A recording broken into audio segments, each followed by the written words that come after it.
Good afternoon, ladies and gentlemen, and all our viewers at home. Welcome to the regular Arts and Culture meeting, the Arts and Culture Commission meeting of the City of Glendale. Today is July 17th, 2 p.m., and we have a nice agenda here, so let's immediately move on the roll call, please. Commissioner Lee? Present. Commissioner Venetian? Present. Commissioner Solis? Here. Commissioner Wagner? Here. Commissioner Kavanian? Here. Chairperson Gregorian? I'm here.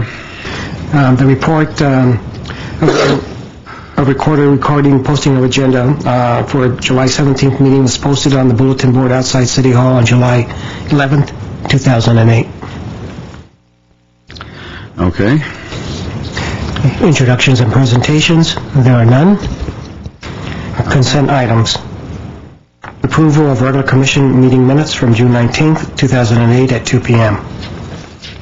Okay. Did everybody read and approve? Any corrections? I wasn't here, so I can't speak to that. Okay. I move to approve the minutes.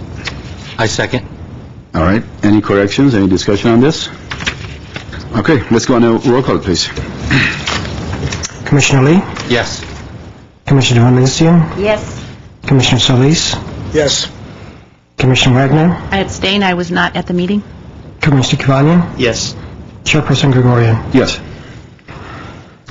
Next item, please.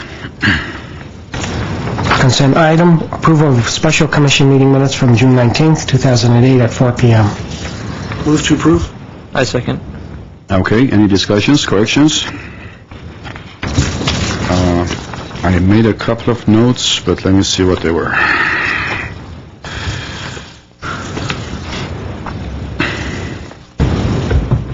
No, there were just some minor typo errors, but otherwise it's fine.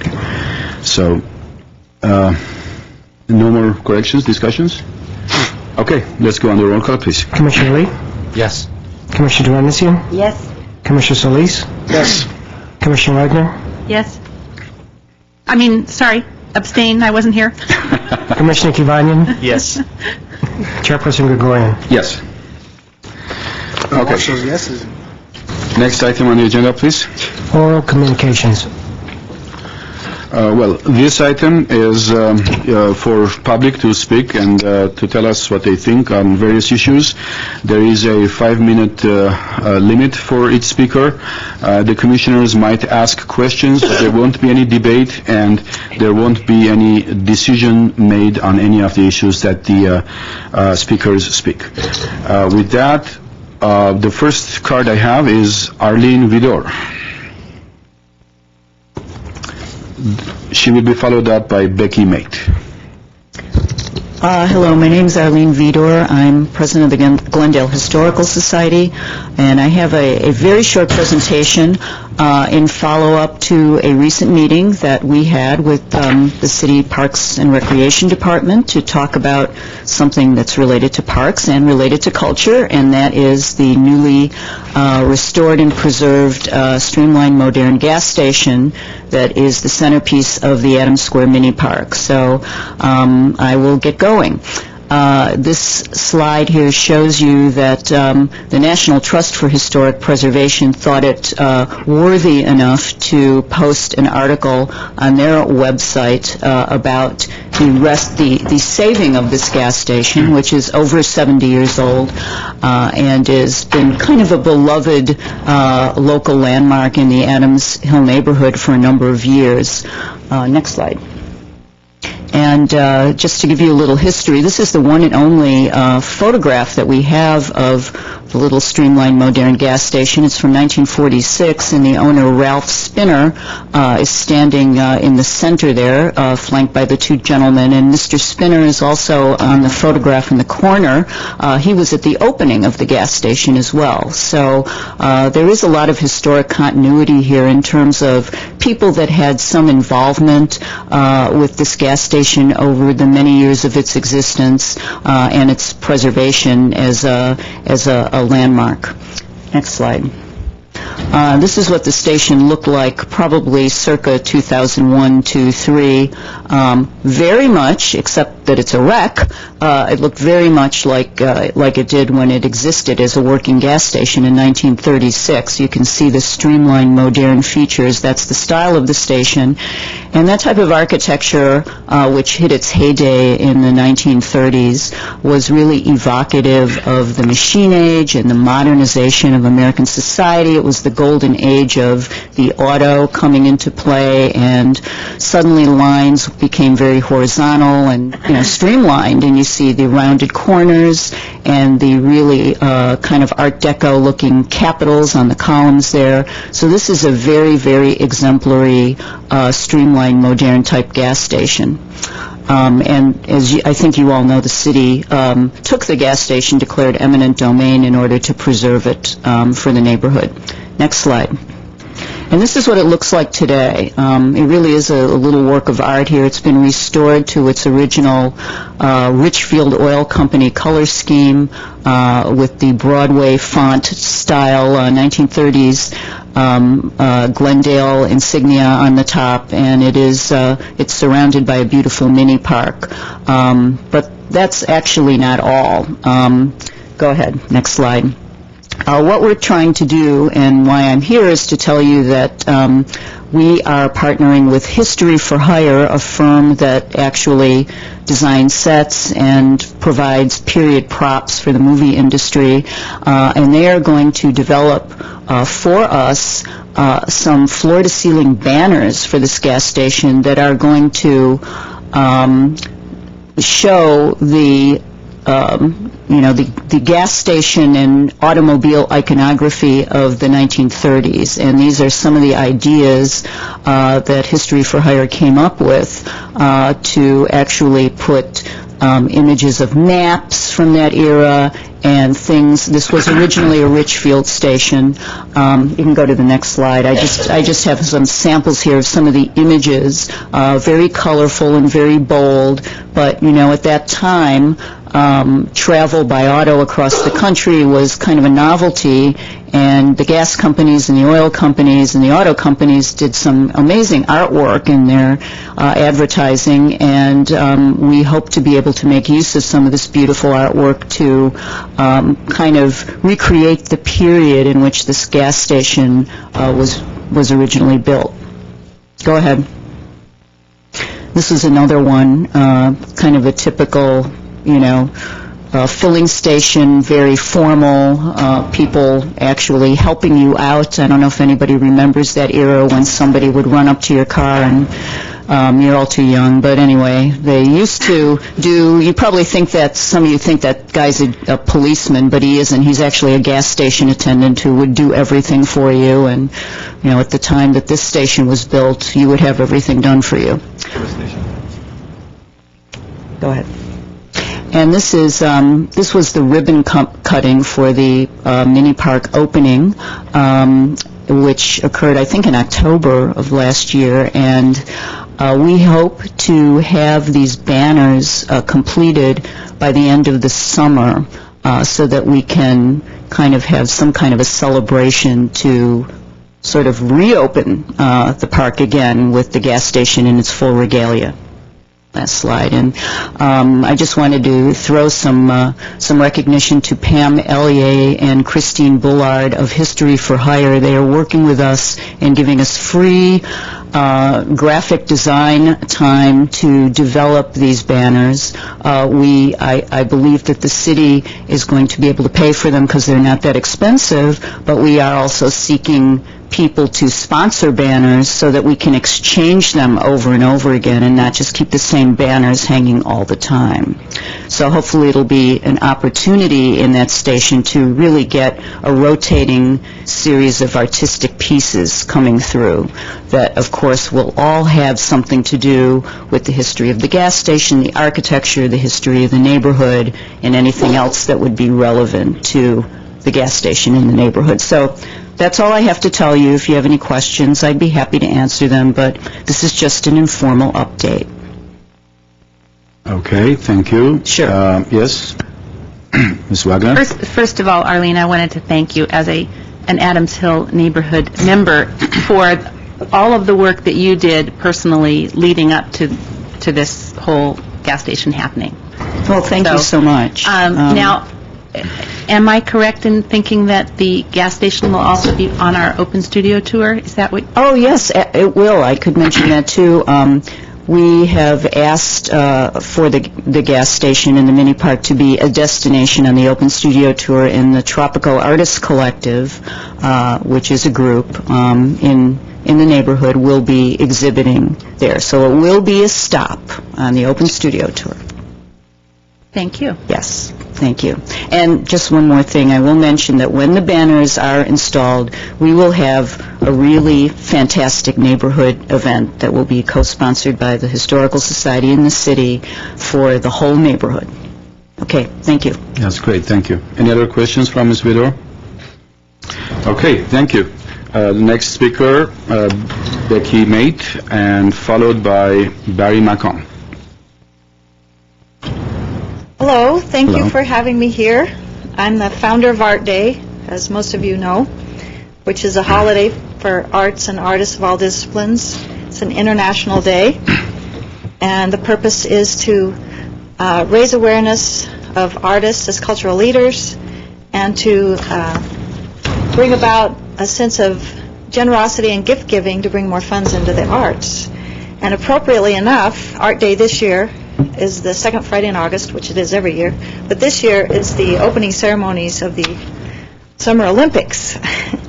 And the international community of artists of all disciplines has something in common with the Olympics. Many countries, one team, right?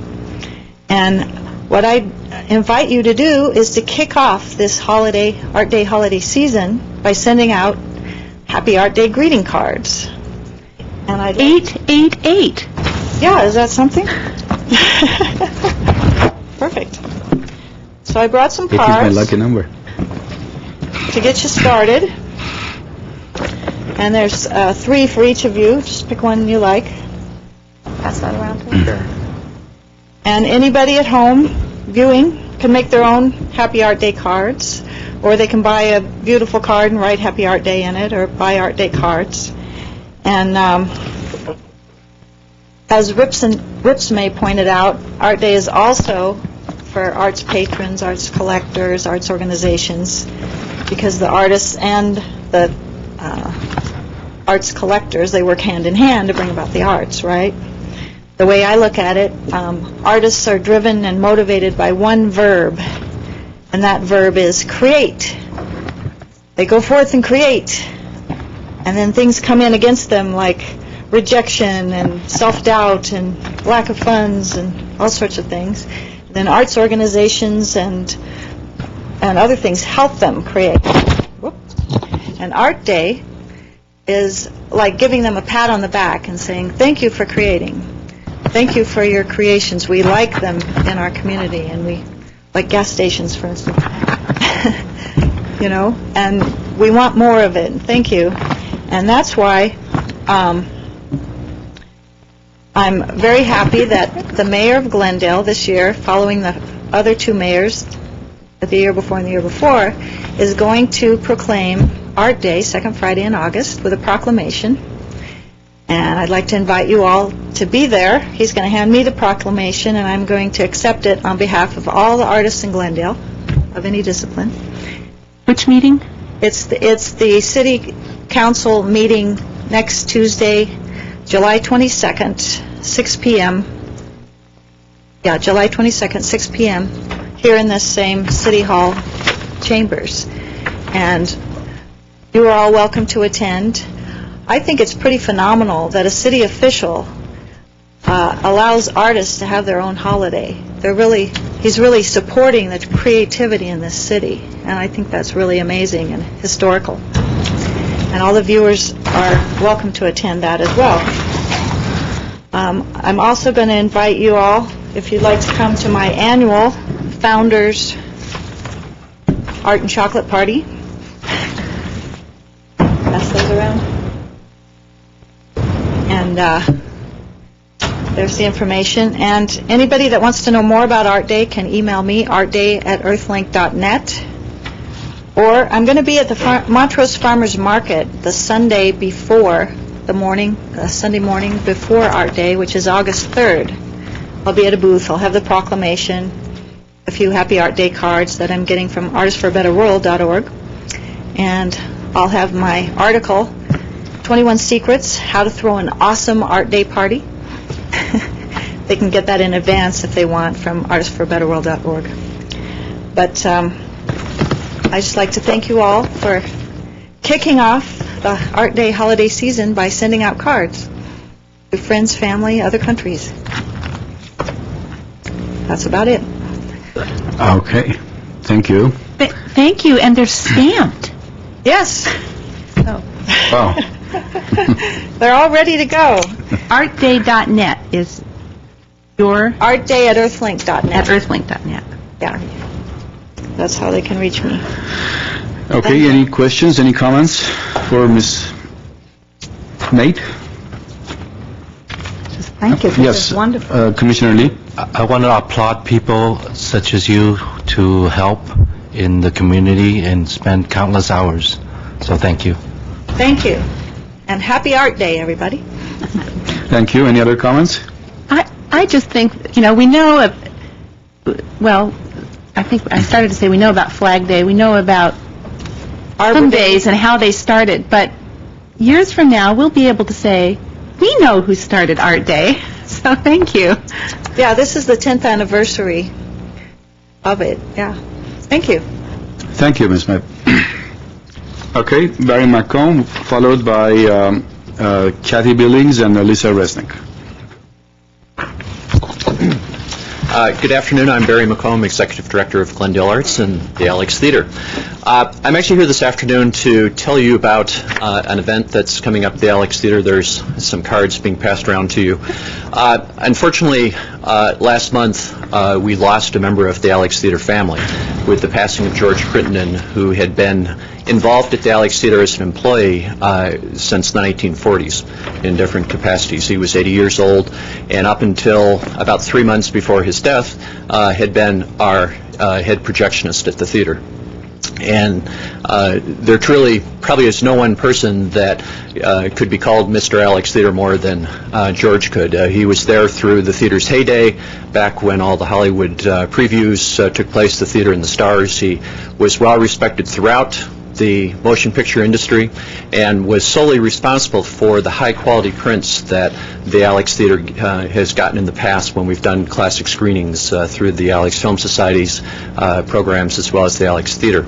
So with this great loss, together with the Alex Film Society, we started to think about how we could really pay tribute to George and celebrate all that he's done for the Alex.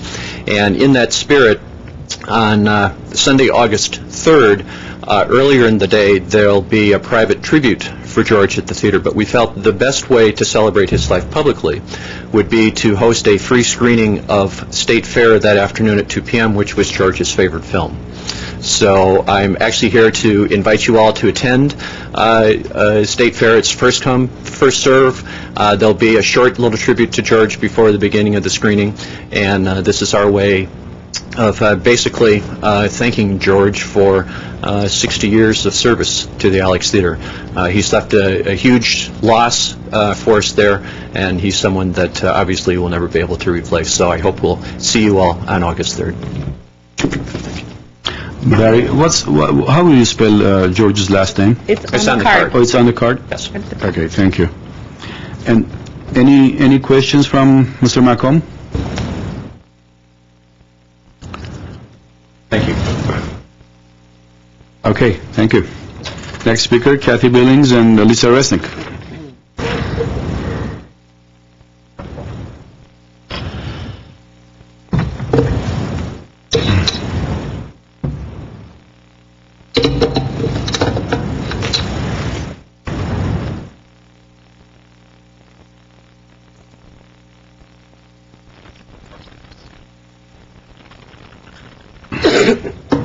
Hi, I'm Kathy Billings. I'm the art librarian and gallery manager up at the Brand Library and Art Center.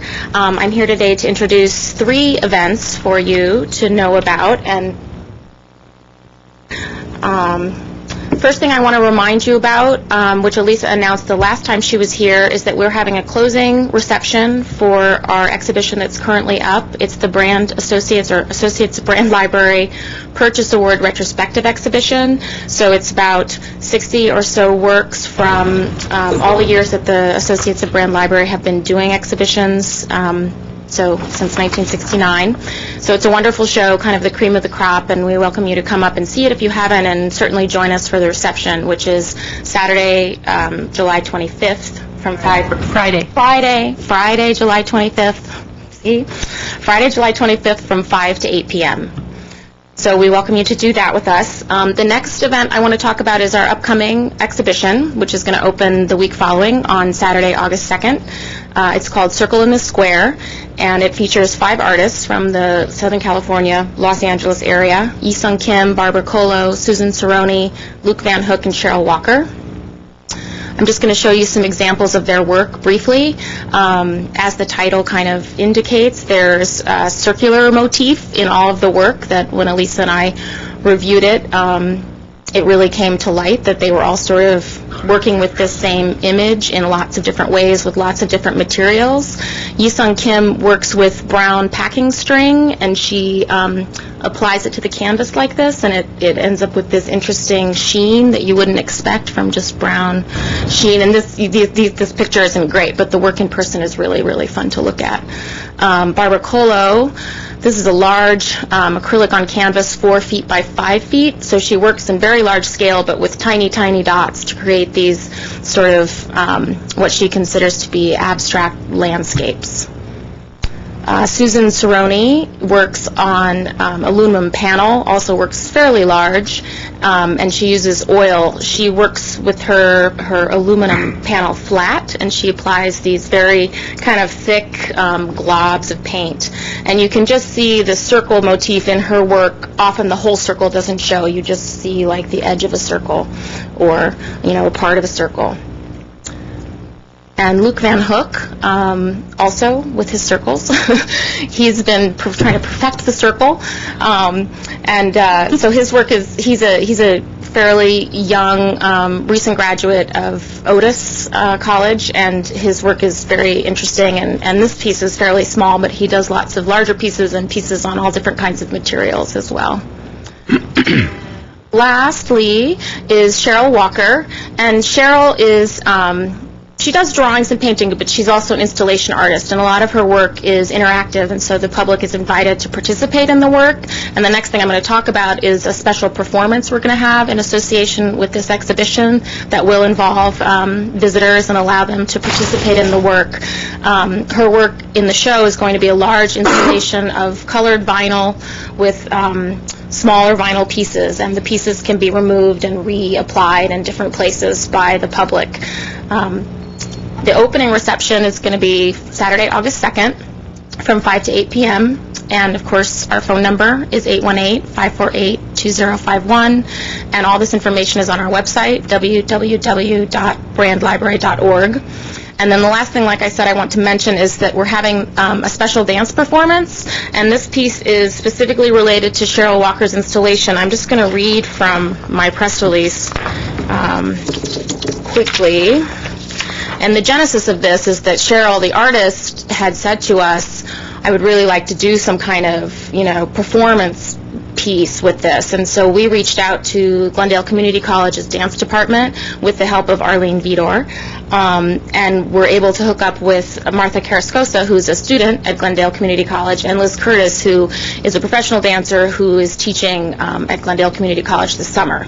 So they're going to be doing performances interacting with the work of Cheryl's that will be in the gallery on the night of the reception, kind of periodically, and inviting people to also participate. And I do want to read this to you quickly because I think that it'll give you a better sense of what's going to be happening. The pieces that they're going to be interacting with are called Waterfall and Windows on the World. In the center of the Skylight Gallery, a 15-foot waterfall of layered, transparent, multicolored vinyl will hang from the elevated space. At the far end of the gallery, in the 4 large arched windows, repositional translucent vinyl color-formed shapes are adhered to create a stained glass effect.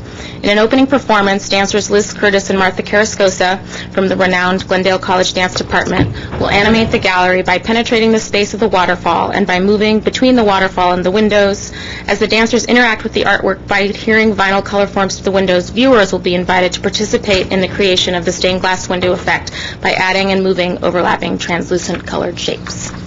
So, I welcome you all to come to those again. That's Saturday, August 2nd, 5 to 8 p.m., and we hope to see you there.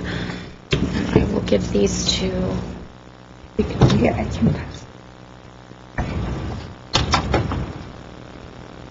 Hello, I'm Elisa Resnick, the Senior Library Supervisor at Brand Library, and I want to let you know about an opportunity that came to Brand Library just recently, and we have an event involved with it. The Brand Library is going to be featured on the new AT&T Real Yellow Pages phone book cover.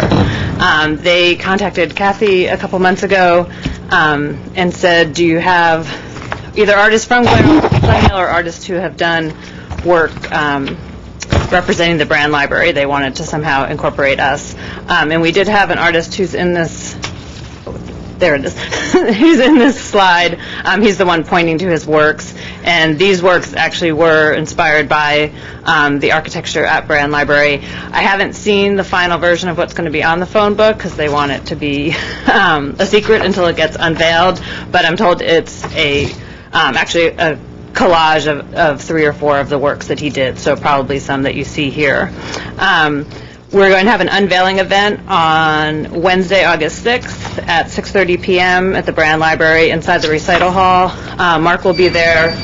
Representatives from AT&T will be inviting City Council. We're, of course, always inviting you to join us, and Mark will have some of the artwork there as well. And I didn't mention it. This gallery shot was from a show that he was at Brand Library in 2006, I believe. So we're very excited that we were all able to hook up. AT&T is excited about Mark, not just because of his work at Brand Library, but he's also a very eco-friendly green artist, and that might be presented at the unveiling, and AT&T is doing different things to help recycle their phone books and things like that. So that was, once we got them hooked up, they were excited about that part, about Mark.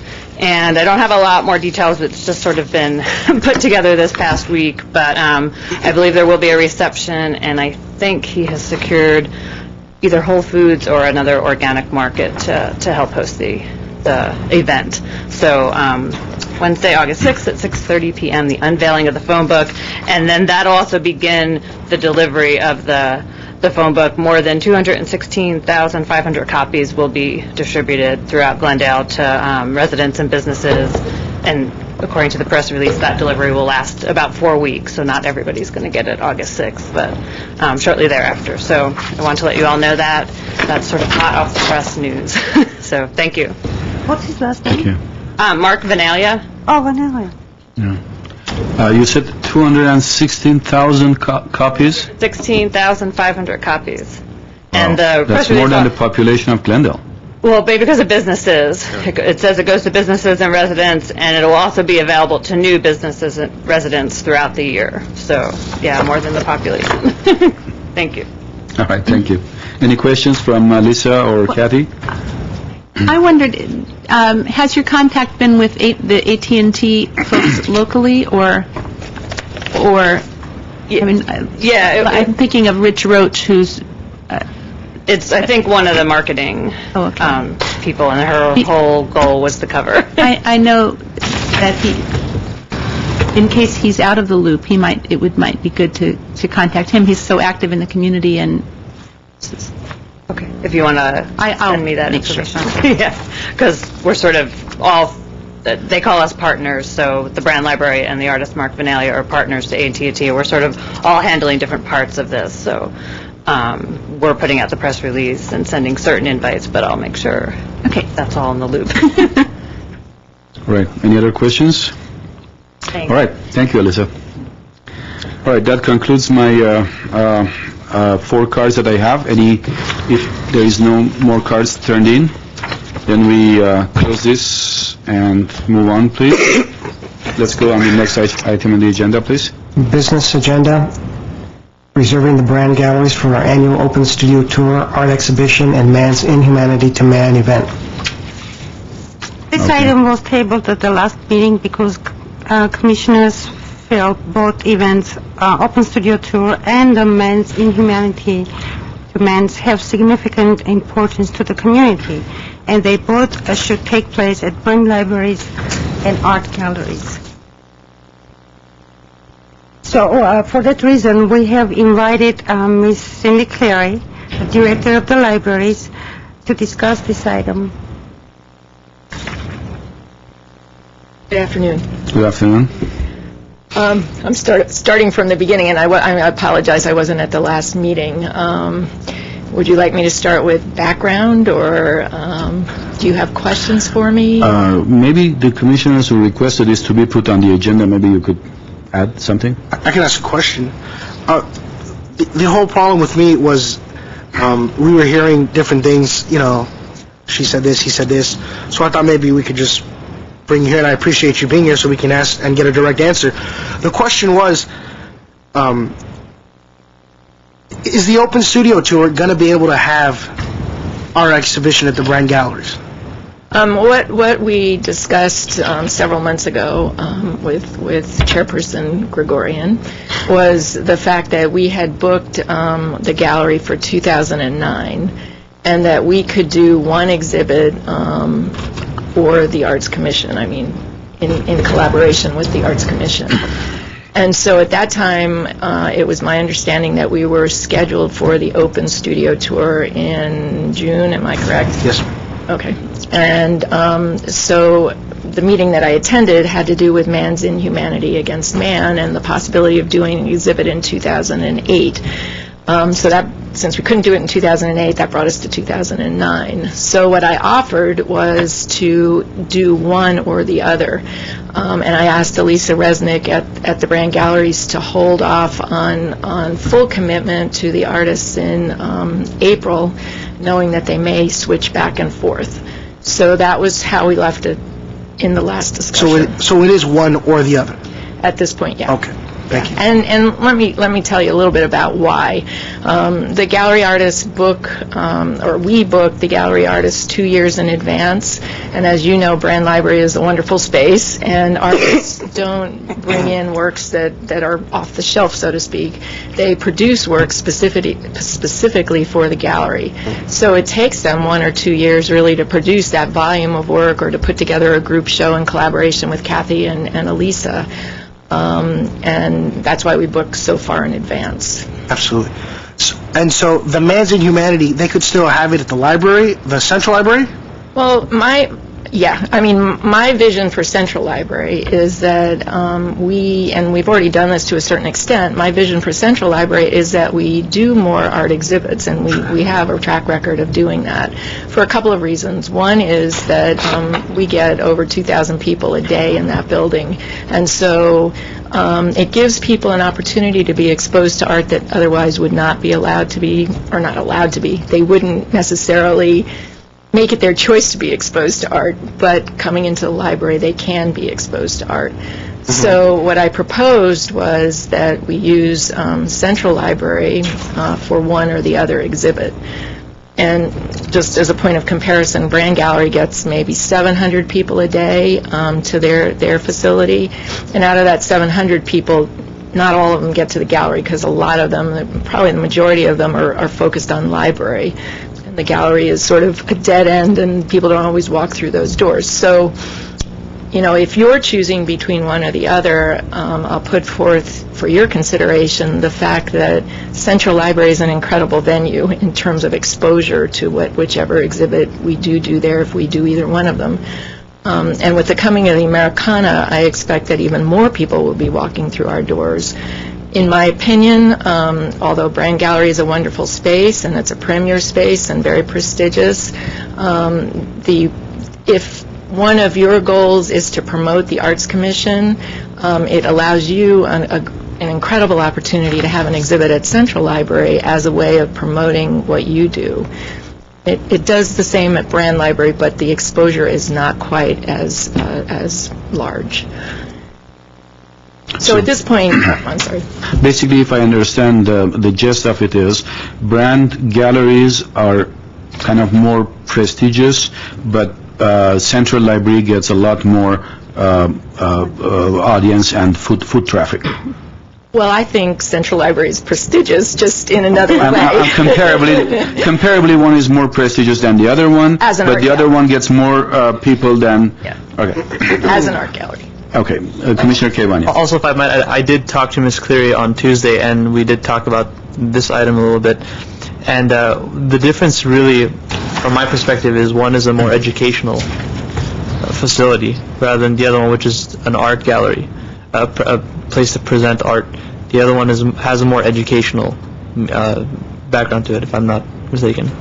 Yeah, and you know, if I were to make a recommendation just from my knowledge of the two exhibits, I would say Man's Inhumanity, because of the educational nature of it, may be better placed at Central, but that's up to the commission.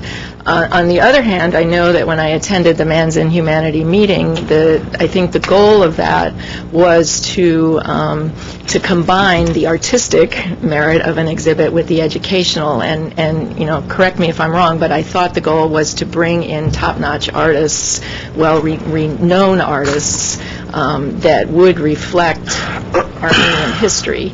So having said that, you know, the shows could go either way in terms of where they were placed. But I know that the overriding goal of Man's Inhumanity is education, besides being a commemorative. And also, to me, you know, one of the perks of being in the open studio tour is the fact that you get to have your art displayed at the brand galleries, which a lot of the artists probably would never do. And so I know a lot of them look forward to that. You know, they're going to be displayed at the brand galleries. I think that was the only issue, was whether or not both. I mean, because we were hearing both could be. You know, because I'd like to keep the open studio tour at the brand galleries. That's just my opinion, and there was just some confusion on whether or not that was possible, or if we could, you know, have both there. And obviously we can't. So, you know, thank you for coming and answering my questions.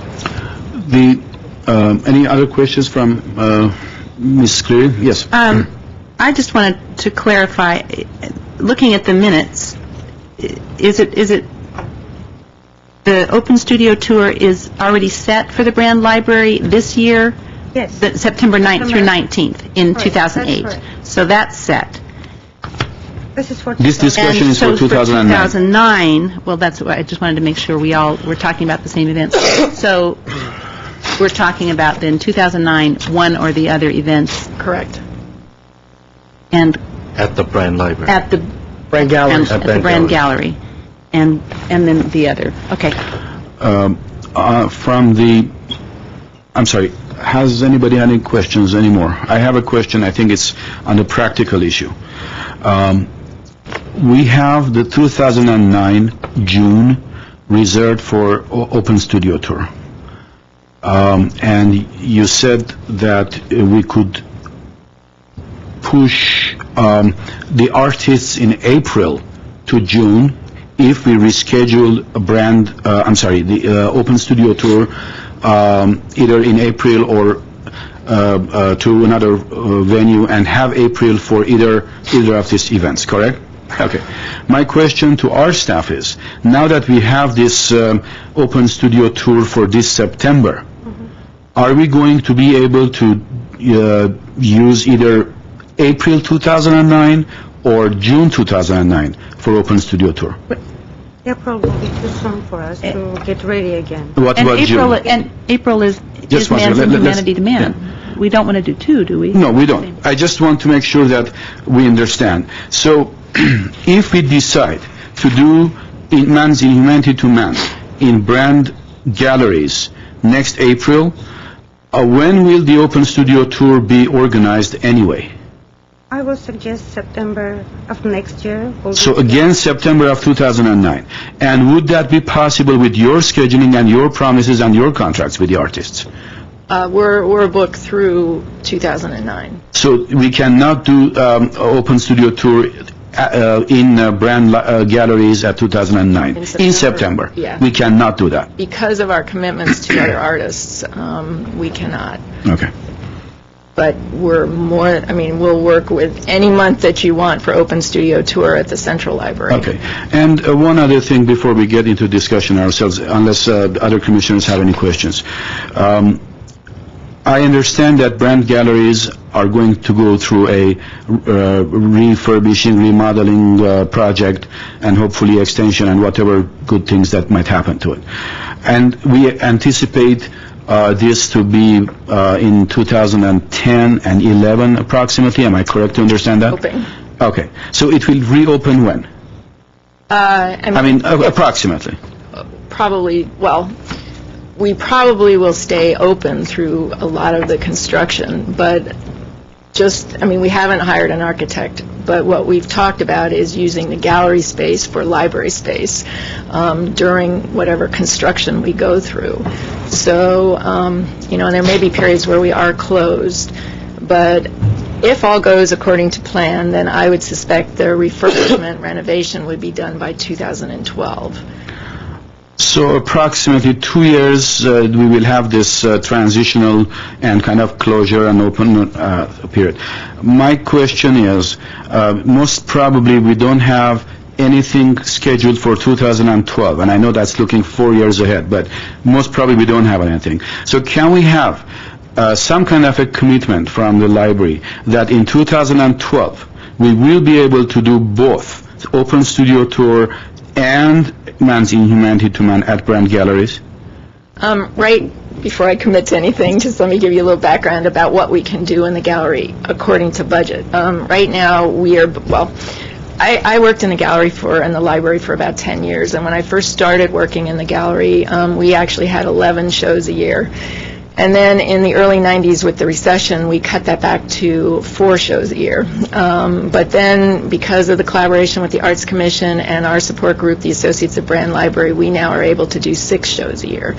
So as you know, the space is very competitive, and we want to show as much variety in the space as possible. So before I would commit to doing the same kind of show, two of the same kinds of show, I would really want to push for more shows in the gallery.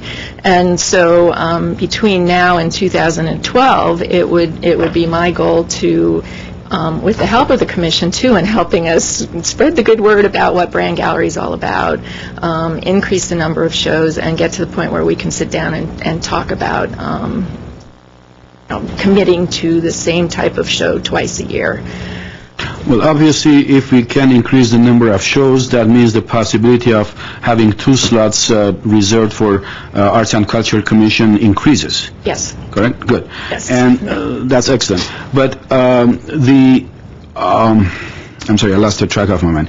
If that happens, I will really appreciate if you could look at it very positively for the very simple reason that, the Open Studio Tour is for local artists, and Brand Galleries being a local resource paid by the taxpayer of the city, I think that should be more accessible to the local artistic community, and we have incredible artists in this community, as you well are aware, and with international and national reputations and fame. So I think it can be done, and if we can work out something together, I would really like to see both of these events at the Brand Galleries when the gallery is open again after the construction. Yeah, and part of our goal is to, the gallery over the years has really has been managed as a professional gallery, meaning that there is an application process, and we have always had the expectation, with the exception of the Brand Show and now the one Arts Commission show, that artists apply and compete with other artists who are of equal quality, and then we have to make the tough decisions. So to do the things that you're suggesting, we really have to go through a process of deciding what the goal and the mission of the gallery is, and we're open we're open to discussion, but at this point, that's the way we operate. Well, that's wonderful. The way I see it is, the goal, and I don't really remember exactly what the goal and the mission of the galleries are, but it certainly is to serve the community, and at least part of it. And although we can have, quality artists from all over the country into galleries, and that's great, but we have those very same quality artists in town that could use the space. And I don't think if we reserve 2 spots for the Arts and Culture Commission after, I don't think we are having kind of a similar exhibition, because one's theme is very clear, is man's inhumanity to man, and that's not restricted to Armenian artists only. It is open to anybody who has anything to say about man's inhumanity to man, and that definitely doesn't have to be the Armenian genocide. And the other open studio tour has already a theme, and it's an open theme, and any artist with anything can participate. So it's kind of really 2 different themes. I don't think they kind of overlap each other, except that it might be open to both local artists.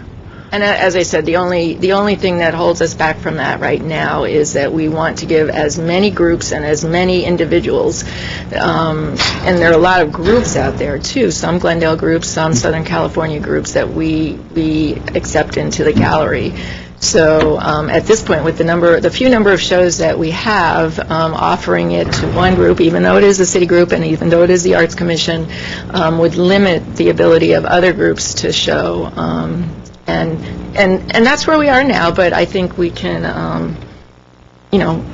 there's a lot of time between now and 2012. Okay, we really have to work out something. And by the way, what I mean, again, so other commissioners want to speak. What I mean is, I really don't mean to negate any of the excellent work that your staff and your gallery and the library at Brand is doing. And all the exhibitions I've seen there are top quality, excellent choices, excellent artists. So, we really appreciate that. And, I'm sure we can find local artists who are that quality also. Commissioner Wagner. For purposes of moving the discussion and helping us know this next year's plan, understanding that we have already booked the Brand Library for this September's Open Studio Tour. September, correct. I would go so far as to move, if we could, that we book the Central Library for the Man's Inhumanity to Man, for some display to go with the programs in April, and if we could, to book the Open Studio Tour exhibit in the Central Library as well that year, if that's, I'm not sure if that's a possibility to do both at the Central Library next year. We already have it reserved for next year. For next year, yeah. 2009 For 2009, it is. Yeah, for the Arts and Culture Commission. The Brand Library. June? June. But I thought she said we're doing it in That's for this year. I thought it was September both years. No. This year, we're doing in September, but for next year, we don't know yet. Well, we that's have reserved July, July. so we do know. Let me clarify. Okay. In 2008, the Open Studio Tour is in what month? September. September, at Brand Galleries. In 2008, we've put aside July. To 9. That's the unconfusing. Everybody's getting confused now. Start again. 2008, we have the Open Studio Tour already booked. In 2009, we have July set aside for the Open Studio Tour. Okay. But what we're saying is that we have told the artists in April that we may need to switch them to July if the commission decides to go with Man's Inhumanity Against Man. But we can only do one because of our commitments to other artists for the entire year. Did I confuse it? So we could do the Open Studio Tour or Man's Inhumanity to Man in 2009. In 2009, either one or the other in April, if it's the Man's Inhumanity to Man, or July. And we could do either, or we could do something at Central Library whenever we want to. Is that right? Exactly. Okay, so I think I withdraw my motion, but I'm hoping that someone will suggest whether we want to try for April, Man's Inhumanity to Man, or July for the Open Studio Tour at Brand Library. I think the debate was last month. Let me show you. Just one second. Yes, I'm sorry, your turn. For sure. Yes, go ahead. The debate was the problem we had last month. The meeting you did attend, so the commissioners can fill you in if I'm missing anything. Was a couple of us were not in favor of relinquishing our reservation, and we had heard that we could have both. So I asked for Ms. Cleary to come and clarify it, to get a direct answer. We have our direct answer. We did speak last month about having the Man's and Humanity event at Central Library, which she has stated is very possible, and keeping the July reservation. We don't, right, 2012 is a long time away. We won't even be on the commission in 2012, Razmik and I, so you don't have to worry about that. But maybe we can accommodate both. But I'm thinking about 2009, which we already have reserved, and that was the whole discussion last month. Was just a couple of us didn't feel like we should relinquish our reservation. So we brought Ms. Cleary here, and she answered our questions. Commissioner Devanesian. Well, I don't agree with the idea that it's too early because we have renovations in place, and usually Brand Library has to do the booking 2 years in advance, so that would make it actually right on target if we do discuss about it. And regardless of the fact that we, the commissioners who are sitting here at this point, we are going to be again on the commission or not, is Secretary is starting a tradition and making sure that we have created what needs to be created as our duty that we are sitting here. As far as the space goes, talking to the artists who we were supposed to be doing our Man's in Humanity much earlier, but when we checked the galleries, based on what the artists were suggesting was that they would have preferred, because they thought their work would be better represented if it's in Brand Library rather than Central Library, based on knowing that what they would need, what kind of walls and what kind of, what would hold, and all the technical part of the deal, which they are very familiar. And we had people with us whose job is do all those presentations and provide different technical assistance to have this kind of a presentation. So based on the request of the artists, we were more inclined to have it, and based on the time of the year, based on whatever that time represents to the world as far as the inhumanity of man to man. That's why sort of the two ideas got together as being grand and having it in April. So I don't know what the rest of the commissioners would think about it, but I'm just bringing to everybody's attention what was said. So You were speaking of the committee? Yes. Finished? Yes, thank you. Commissioner Kevanian.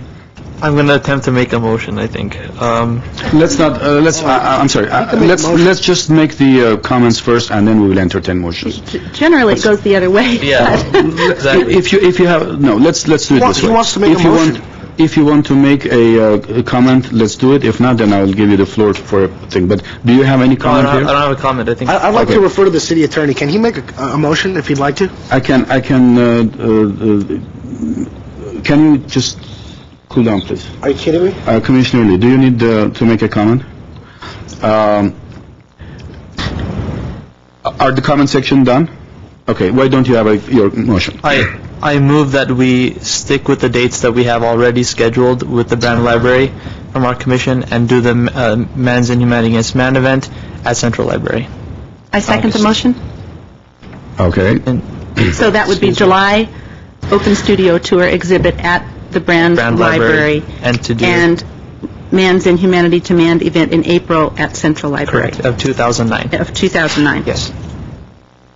Okay. The issue I think that we have to discuss now to make sure that we vote on the motion is whether it is possible for staff to do the studio tour in July again, after September of this year.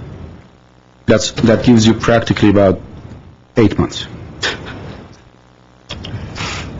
I'm sure we're going to have a lot of other things in between, but yes, we have all kinds of other things. Right. Chapchan, do you think that's possible? Yes. Okay. Any comments? The only comment I have is that we are going based on what is our personal taste about having what where, but people who were going to exhibit and they are in charge and they have done lots of exhibitions, they thought that would have been a better venue for them. So otherwise, personally, it doesn't make any difference to me which one it would be, but knowing that professionals involved and the magnitude that is considered professionally, people who are specifically in that area, that was what their request was. Yes. I'm not disputing their desire to be at Brand Galleries. I do believe, and I agree with Commissioner Solis, that our long tradition of the Open Studio Tour and the tradition of our artists having that opportunity, that one opportunity to display at Brand Galleries is an important tradition for us to uphold. I would certainly join with you, since an art exhibit is something new as we expand, as the city of Glendale expands its recognition of the April event, the Man's Inhumanity to Man. Certainly, we would want to look forward to creating whatever venues are most desirable. But in this year, I would support. I think this motion is appropriate for now, and I think we can do a very lovely job of having an exhibit at the Central Library, and I think so. That's my comment. Okay, Commissioner Kevanian. I also I don't think it has to do with personal preference. I mean, I understand that artists want to do something in a certain place, but the issue with me is that we could miss an opportunity to reach out to more people, and that's the issue. What an artist wants or doesn't want has nothing to do with the opportunity to reach out to more people. I mean, just the amount of foot traffic and the location of Central Library, to me, seems like a perfect fit. Certainly, I would love to have it at Brand Galleries, but it's the scheduling, the timing of it, it's just too much work. I talked to Elisa, and she's going to have to go through a lot of work to get schedules changed, and I just don't think for right now it's the right decision. Okay, any other comments? My personal feeling is that they are both very important. One has a huge impact in the whole Southern California, if not more. The other one is important for the local artists in here. As I have said many times, I would love to see both of them at the Brand Galleries.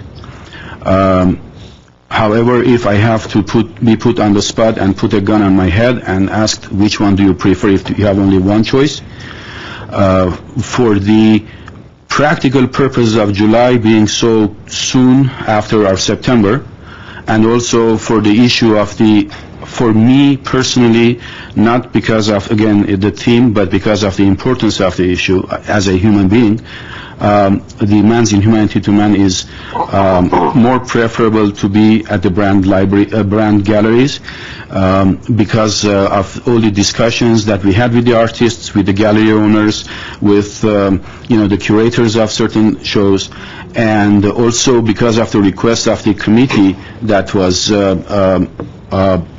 called upon by the former mayor in the last year's April 24th Genocide Commemoration event.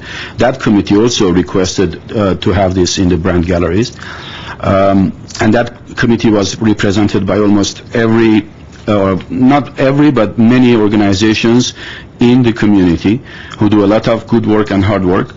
So my personal feeling is I would love to see both of them at the Brand Galleries, but I would like to see the Man's Inhumanity to Man in Brand Galleries in April, and because of the foot traffic and the exposure of our local artists to people, we would hold that in the Central Library next year, and hopefully when Brand Library is open again, we will have both slots at the Brand Galleries. So I think for practical purposes for our staff, we have only a half-time staff and another quarter-time staff. So we really putting all these other burdens on them and then expecting them to bring within 8 months another similar show in the city. I think that's also really stretching up our resources. So both for practical and all the other reasons, I can't even imagine that we would do a good job in July for the Open Studio Tour in the brand galleries, although I know that our staff would do their best and above and beyond whatever they can to make it a success. So for that reason, I just cannot really support this motion. Go ahead. I'm just curious, because of your concern that staff is not going to be able to handle an event in July, why don't we then move the Open Studio Tour to September and do it at the Central Library as well? If that's your main concern, then let's do that. But staff already said they can do it. The director said they can do it. I know, but I'm just... We cannot move the Open Studio Tour to September because according to Ms. Cleary, September is completely booked for 2009. At Central? Let's stick with your motion. So you want to Just asking a question. That means you want to relinquish your one slot that we have in the brand galleries. By moving the Open Studio Tour to Central Library next year, we have the July slot. What do we do with the July slot? Right now, we can have Ms. Cleary move April to July, and then we do the Man's Humanity to Man in April. But if we don't do it, we have the set date for July. If we move it to September, we can't do it in brand galleries anyway. So we might as well use it for Man's Humanity to Man in April. What you are just saying is contradicting your motion. I know. I wanted to hear your explanation of what you're planning to do. I think we should vote. Okay, any other comments? I think. Yes, Commissioner Lee.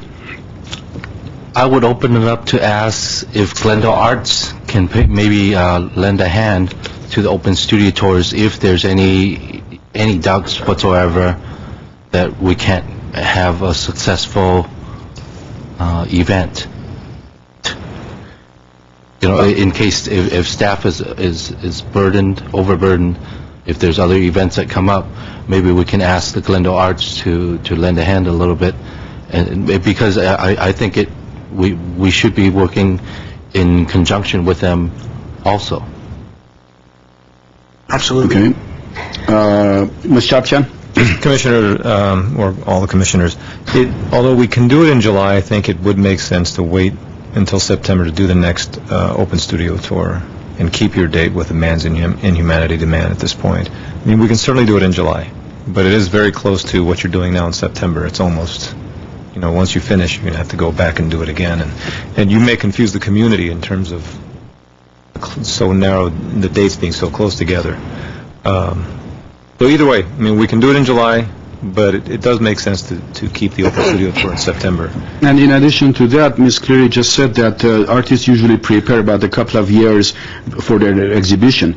If we do it in September and next one in July, artists practically will either have to show the same kind of artwork or they have very short time to prepare for the next show. Yes, Ms. Wagner. By way of clarification, I think she was referring not so much to the artists preparing for the Open Studio Tour as to the artists preparing for the gallery exhibits. I guess I would like a little more clarification on the ease of, or I'll put it the other way, the level of difficulty of switching the exhibit that is currently scheduled for April of 2009 to July of 2009. Is that's a doable thing at this point? I mean, I think we have alerted the artists in April, July. Oh, I thought you had. I'm sorry. Don't know now. Yeah. It's some difficulty, but it's doable.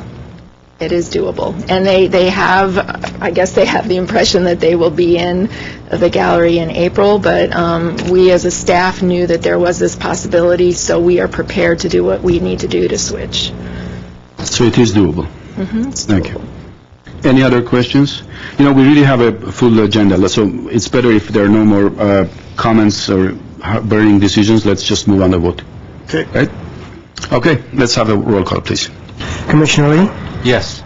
Commissioner Duvernisian? No. Commissioner Solis? Yes. Commissioner Wagner?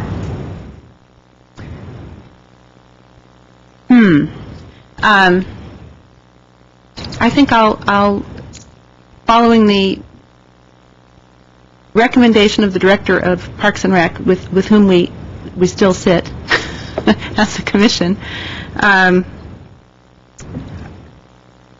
And recognizing that if we're doing this open studio tour in September this year, that it might be a good idea to continue I think in September. keeping in September. I will vote no. Commissioner Kamani? Yes.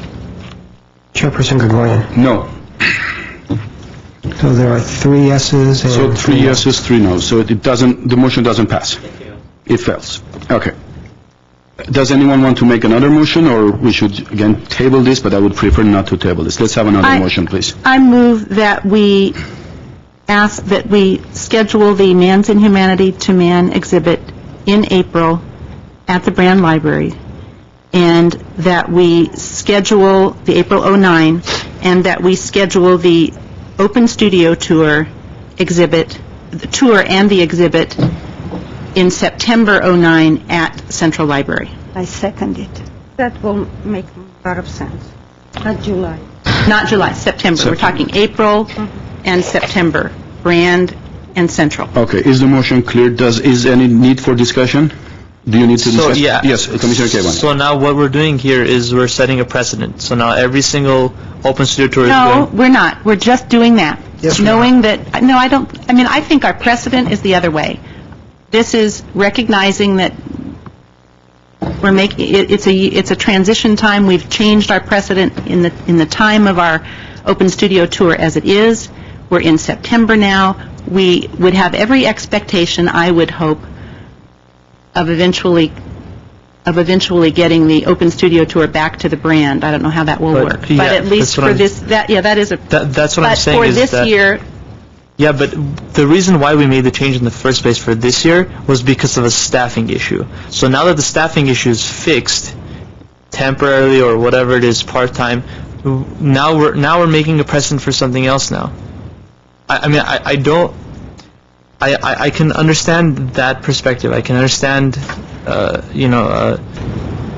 the last motion why people voted no. I can understand that. But at the same time, either way, we're going to create a precedent, and either way, one of them's going to go. no, I think, well, I would just say... Just 1 second. Okay, you made your point. Ms. Cleary wanted to say something. I just wanted to add to that discussion that all the commissioners might want to think about the fact that 2010 and 11 will not be available. So although maybe it's a precedent, probably what you want to start thinking about is the fact that Open Studio Tour will most likely, if you so choose, I mean, it won't be a Brand. If you choose, it will be at Central in 2010 and 11.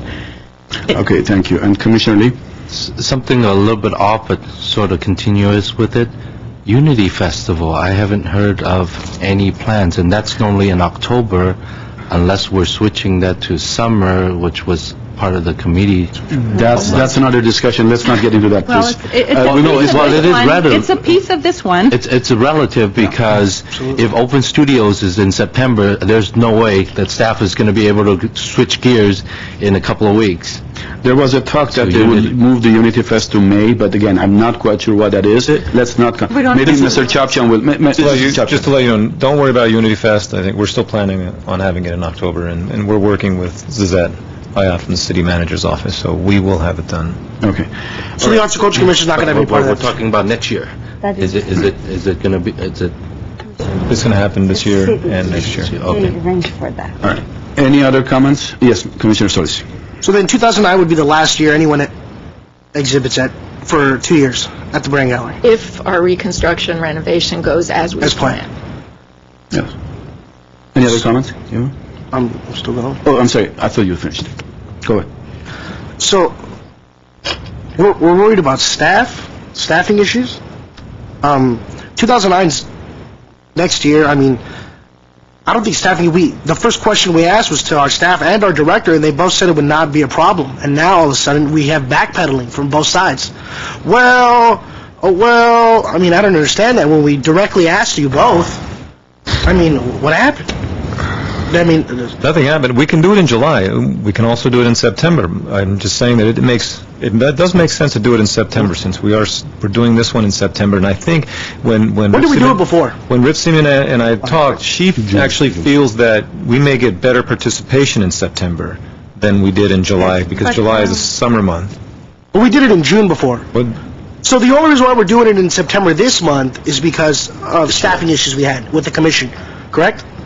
But if we're gonna have in April Men's in Humanity to Men's event, that gives us only 4 months to get ready for a huge open studio tour project. It's a big project. What exactly is our staff So doing What's our on the staff's Man's role? Inhumanity to Man event, is what I'd like to know. Who can answer that question? Nobody?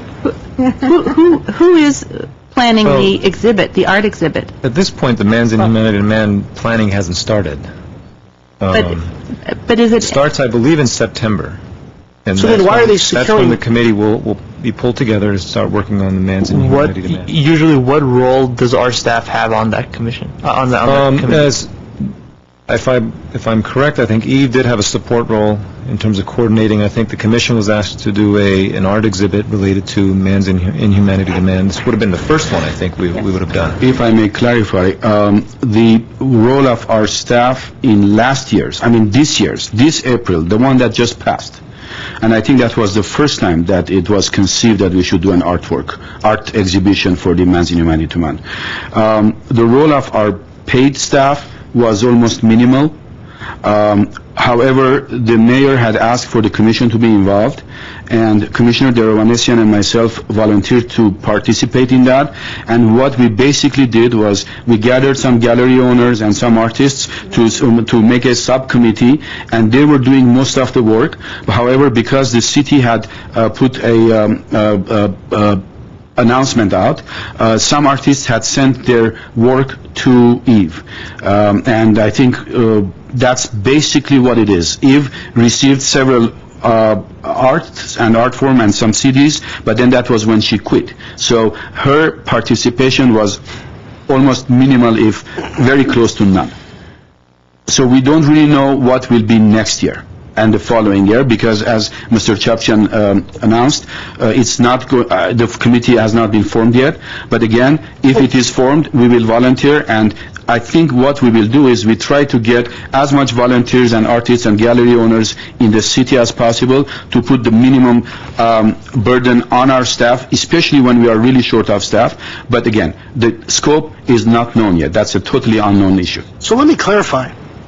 We don't have any idea if they're going to even have an art exhibit in 2009. Is that what you're saying? There's no planning committee or anything? Nothing has been put together formally? Is what I mean, formally. Not a group of people that were involved last year. I mean formally put together this year. Right. It will be So- they will convene a meeting in September. So then we are planning something which we don't even know for sure. I mean, it looks like it's 90%, but we don't even know for sure that they're going to have it. You're absolutely right. There's no guarantee that you'll have it, but The only thing for sure is Well, that the in only 3 thing years' for time, sure you is and I that- will not be here. Well, the only thing for sure is I'm here now, and I'm making a decision that will affect 2009. Yeah. And the bottom But- line is, we're not even sure, 100% sure that they're going to have an art exhibit next If year. we take the recommendation of the committee of this year, Which committee? The one that doesn't exist formally for next year? no, I just said the one for this year, which concluded their programming in April, and after the programming, we had a wrap-up meeting. Actually, I think we had 2 wrap-up meetings, and if we take all those recommendations, then next year there will be an exhibition. And they are also waiting for this commission to give them the go-ahead and say, yes, okay, fine, we will do the Man's Inhumanity to Man, so that they will know how to plan it. So exactly which body, which formal body are we giving the go-ahead to? Who are we from now going to say, get on it? Which formal body is that? None, because there is none. on which part? If we decide to have the Magic Humanity event there, starting tomorrow, who takes that over and starts to work on it from the city staff point of view? Tomorrow, nobody will work on it. Yeah. So we're going to vote on something that's not even cement, whereas our open studio tour has been cemented for years at the Brand Studios, and we're discussing something that might not even be a possibility. Commissioner Wagner? I think what we would do by recommending the Man's Inhumanity to Man exhibition at the gallery in April and having our open studio tour at the Central Library in September for this year, this coming year, 2009, would allow the library to do the work it needs to do to make that switch, would allow the city and the other planners who will convene a committee in September to know their direction, and will commit us to help in any way we can, whatever way we're called upon, to help that exhibit in April be the best it can be and to be the strong support of it that we should be. And I think it doesn't necessarily make any, it's not precedent setting in the way that a law is a precedent, or it is the plan for this year, and I think we can move forward with that in a positive way. And for the sake of time, we have a lot of things on the agenda, so I really would like to, if there are no burning issues, let's move I just forward. called for the question. That moves it. to Okay, vote. let's exactly do that. We have to vote on that? Yeah, we have to vote. No, we have to vote to call the question. Call for the Yes, we vote. do. No. I called for vote, then We're voting on the motion now, or do we have to vote to call the question? No. Voting on the motion. Pretty sure we have to vote to call the question. Okay. Is it clear what we are voting now? Now, can you restate the motion? We are voting now to finish discussion and go straight to voting for the motion, right? Is that No, we are just right, voting Mr. for the Grant? motion. Voting for the motion. Voting for the We are voting for the motion now? Yes. Was there a motion made? Yes. There was a motion made. Okay. Would you please repeat your motion? Is Did I it make it? clear, Mr. Espinosa? Well, I can read what I have, see if that's clear for people. Okay. Move to ask that the Man's in Humanity take place at Brand Library on April 2009 and reschedule the open studio tour and exhibition to take place at Central Library in September 2009. Okay. Is that clear for everybody? Was that your motion? Yes. And you seconded it, Commissioner Del Rey, correct? Okay. Let's go for a vote, please. Just 1 second here. Okay. Commissioner Lee? Yes. Commissioner Duvenesian? Yes. Commissioner Solis? No. Commissioner Wagner? Yes. Commissioner Kivanian? Yes. Commissioner Chairperson Gregorian? Yes. Thank you. So the motion passes. All right. Next item on the agenda, please. Can we say thank you to Director Cleary? I am so sorry. Absolutely right. Thank you so much for your input. Sorry I missed your party the other day. Oh, thank you. And I would like to say thank you for the Commission for your support of all the arts programming we do, not only at Brand, but also at the Central Library. And I'm glad to be here today. And really thank you for your input. It was very helpful. Thank you. Thank you. All right. Next item, please. Rescheduling the Diamond Awards date. Okay. Ms. Marashian? Yes. This item is on the agenda as an action item because the Diamond Award needs to be rescheduled.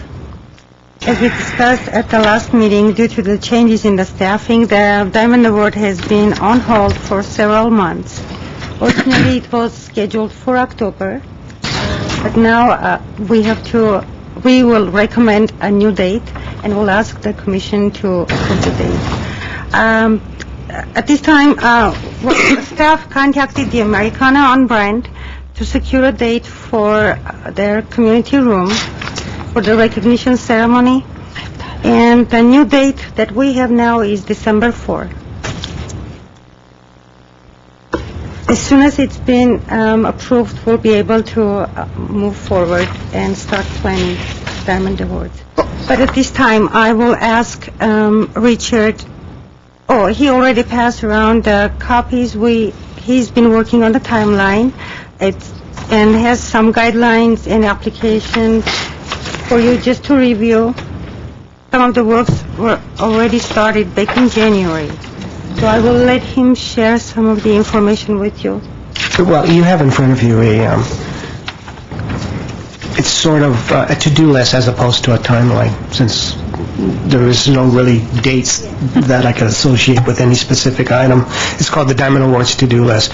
And what I did was I did a list of things that need to be done if we're going to move forward with the Diamond Awards, sort of in the order that they possibly could take. I highlighted in yellow, they're highlighted for the most important points, because those are the times where you would need to pick specific times, like when is the ceremony going to take place, when are the deadlines for applications, what dates are we going to pick to have the judging, when are we going to bring back the judges' decisions to the commission, for approval, and then moving on to actually do the ceremony, plan the ceremony after that is, we've moved through those things. So you have this in front of you, you can review it, or ask me any questions if you like. May I ask you a question? Commissioner Wagner. Were the applications already sent out to the public, and were any applications, did any come in during the earlier timeline that we then, are there applications outstanding already? Yes. Well, if you notice, the second page that I gave you it's basically a press release that went out, and it's dated January 7th. Eve Rappaport was actually handling the press release and actually put out word. My understanding, correct me if I'm wrong, Resume, is that 4 applications came in. It was left at that because staff at that point was not around to follow up and to do more press releases, to follow up, to gather up more applications. So my understanding, that's where we are right now, and there's been no other press releases going out to ask for applications. That would have to happen again. We'd have to go out to the public and request. Has there been, or would there be some communication with those who've applied, letting them know why they've been in limbo all this time? No. I would hope that we would contact them before we made any extra release, that we would... We will start the process as soon as we know the date. Somehow confirming with them. We'll start the press releases. And the judges that we had approved, have they already been contacted, or would they be re-contacted? No judges have been contacted. Once, again, we would pick a date and decide the timeline, like when is the deadline for receiving applications, and after that date, we do we have the panels convene. We would, somewhere before those convening panels, of course, go to the judges that were approved in February that we could contact. And so to answer your question, no, they have not, only because there's just been no movement in that area yet. Yes, go ahead. With the recommendation and the work that's gone into securing a date, and to move the conversation along, I would move approval of the December 4th date. I second. And I would then add that, unfortunately, I will not be able to attend because we have our California School Board Association annual conference in San Diego that starts Wednesday and goes until Saturday, but I would be happy to help in any way in advance of that. We really appreciate any help we can, especially from the commissioners. This is, the Diamond Award is all about getting enough nominations, and without those nominations, it really won't go forward. So your participation and active help will really, really be greatly appreciated. And can I just add one more thing to that? As we are moving forward with the Open Studio Tour, to meet the December 4th deadline, that means that there's going to have to be some work started now. And Chairperson Gregorian already alluded to the fact that there's not full-time staff to do that. So I want you all to be very aware of that as we move forward with this, because we might, need your assistance and help in some areas.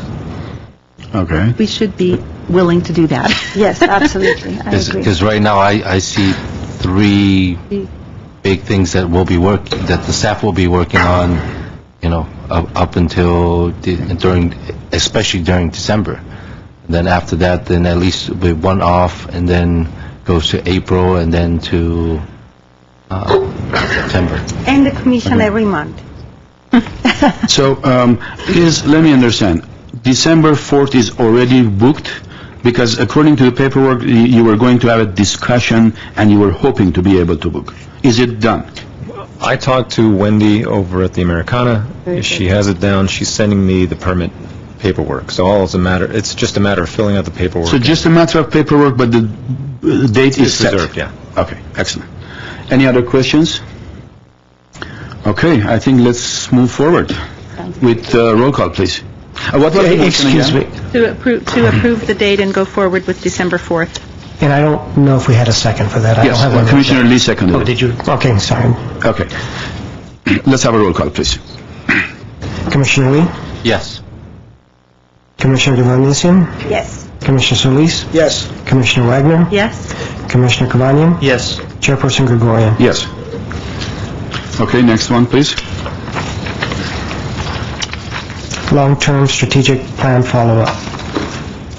I think Mr. Chapchan has some report. This will be my report. As you request, I took a look at the scope of services from the consultant that Ms. Rappaport had hired, and the amount of work that's been done so far. As you can see in the memo, the work product was supposed to be a strategic plan, a written strategic plan. To date, I think you've had a number of meetings. I think it's mostly been processed. And my recollection is you'd made some really good progress after the city council meeting when we were given direction by the mayor, or then Councilman Draymond. What's left, I think, to date is really, there's a couple things left. One is we really do need to hire a staff person to continue that work. And, that goes without saying. We're in the process of doing that. We're working with the Human Resources Department to get a staff person on board as quickly as possible, and then start producing a document and work on some of the strategic plans that you all have set. In a nutshell, that's my report. My recommendation would be, once we do hire that staff person, that you pick one or two of those goals and work on those first before you work on all the others, because it can get daunting. The task can get awfully daunting because it's so broad. My other recommendation also is to start working with the Glendale Arts to see where there's possible some synergy and things that you can work on together. And I'd be happy to answer any questions. I did talk to David Pletner, and I think he agreed that a lot of process has gone through, a lot of the work was processed at this point, and now it's time to produce a document. I'll take some questions if that... Except that the interviews were not conducted. Yes, there's a little bit more process remaining, which the new staff person can help with. Okay, Commissioner Solis? So the best bet would just be to just kind of put it on hold until we get someone full-time hired. Because of Ripsime's status as a part-time person, we're using her a lot more than just part-time, and she can tell you that. And that's okay, because we do have 1,250 hours that she can use. My concern is she also has another business, and I'm not sure how that's impacting her other work. Certainly we can have her work 8 hours a day, 9 hours a day, until she maximizes the 1,250 hours that she currently has. Even beyond that, we can also ask for additional time if we have to. It's just a matter of sending the city manager a memo. So we can do that, but you probably should wait till the full-time person is in, so that there's some continuity, so that person can start running with it and remain with it. And that I'm not sure who that could be. Of course, anyone can apply for that job, including Ripsime. But at this point, I can't tell you when that will happen. It is in the process. Maybe about 2 months maximum to get someone on board, between interviews, oral panels, interviews, and then final selection, and then getting the proper paperwork done for health. They do a health screening and get the person on board. Commissioner Kewanyan? I've always been concerned about this process from the beginning. Actually, even going back to when we were going to extend David Pletner's contract, I voted against that. I would really like to see what has been done, because even when Eve was here, we kept hearing things are happening, and we never saw anything, and all of a sudden it popped in front of City Council and we were all deer in the headlights. And I know that's not going to happen again, but for my own peace of mind, I would like to see something. I don't care really what it is. Maybe have him come and give us a presentation of what he's been doing, because I'm still a little skeptical of the process. I think, what's been done is what's in my report. That's what I was able to glean from looking at the files and talking to Pletner. If you take a look at page 2, I've got it listed. They listed the amount of work, or the Diamond Awards annual studio tour. They took a look at the old strategic plan and assessed what they've done so far to match what the strategic plan called for. And I think it was a 1999 or 1998 strategic plan. It moved very slowly after that. again, it was basically some interviews that you may have done or you were going to do. Well, We have not done any interviews. Oh, no. Yeah? You did some. You helped did with some some. interviews. Okay. Yeah. well, You're on the ball. And you participated in a joint community needs assessment that I think Barry and his folks convened. So you did do some work in those terms. And again, remember, his contract was for only about $5,000. I mean, It was an doesn't buy you a whole lot. update of Yeah. a strategic Right. plan. We've struggled so long with this. I would be happy to take Mr. Chapchian's recommendation that we continue with whatever discussions we had on our lists, to knowing that we're not sure who will be leading us coming up, but rather than, so we do our job and we wait for a staff person and bring it back. We could table this discussion until September and then see if we might want to pick it up then or put it off. But we could talk a lot about this, and I don't know that it'll get us anywhere. I don't know, and I don't know what time our meeting has to end. 4? Okay. Are we out of here at 4? 4:30. 4:30. Well, we'll try to brief it. Yes, Commissioner Derwanesian. Am I correct? Do you mean that based on whatever we have already discussed as far as interviewing different people, to go ahead with that schedule and take care of that part of the deal, so when we finalize to see who comes on board as a staff, so they would process it? Because I think that is crucial, based on the discussions that the City Council had and the directions that we heard. We need to get the idea of the community completely. We need to record whatever direction the community sees us going, so we would add on to whatever was there and continue with that. So, Commissioner Wagner, am I right on the fact that you want us to continue with whatever we had already scheduled as far as meeting with people? Well, I don't know that to the extent that we were doing them without benefit of staff. I mean, I met with a small group of people. We could meet with some of the people at the district as we had talked, just to continue that conversation and to let them know that the Arts and Culture Commission is still here and still, happy to work with Glendale Arts and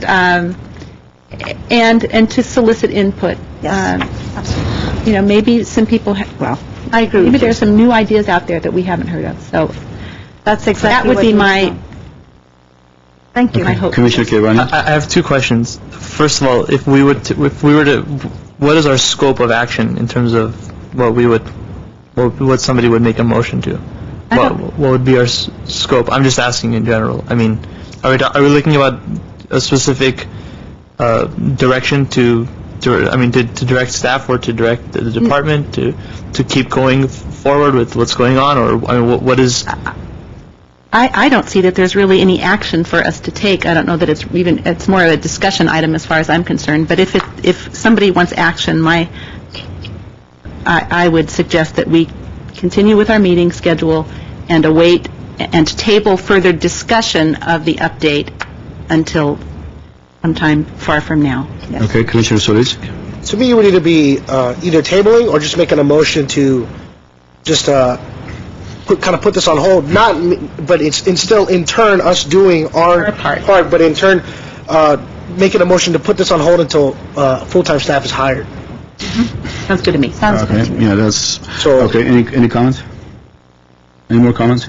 The issue with me is that I understand. I think I agree with Commissioner Solis on this issue, and however, my direct question to the head of the department, the director of the department, Mr. Chapchian, when and how are we going to hire this person that we have been trying since March, and how quickly can we push? Can we have it a fast track? We've already suffered enough on this, not only on the practical side of our meetings, but on most of these programs that we don't. And this matter, to me, seems as urgent as it could be. I certainly can check with HR again. Our analyst does have it, and it is on his schedule to get it done. I'll push him to move as fast as Do we he have can. applicants? Are there people there? Because I know some people told me that in the city website, when they checked, there was no opening for this position. Again, and I haven't checked it myself. Yeah. I'm just saying what they I haven't told me. seen the position open yet, but I'll check with him. And I know there's some other things going on that with him in the department that may have held it up, but let me check with him again. So do you know why the position is not open yet since March? I don't know right now. I will check to see where he's at. Okay. The question is, do you know? I don't know, but I would suspect that perhaps part of the reason it isn't posted is because we're not sure what department this commission is going to continue in. Well, but that's just a speculation. The main, I mean, if some... I don't think it's, well, it is Just- speculation, but I think it's a fairly good guess.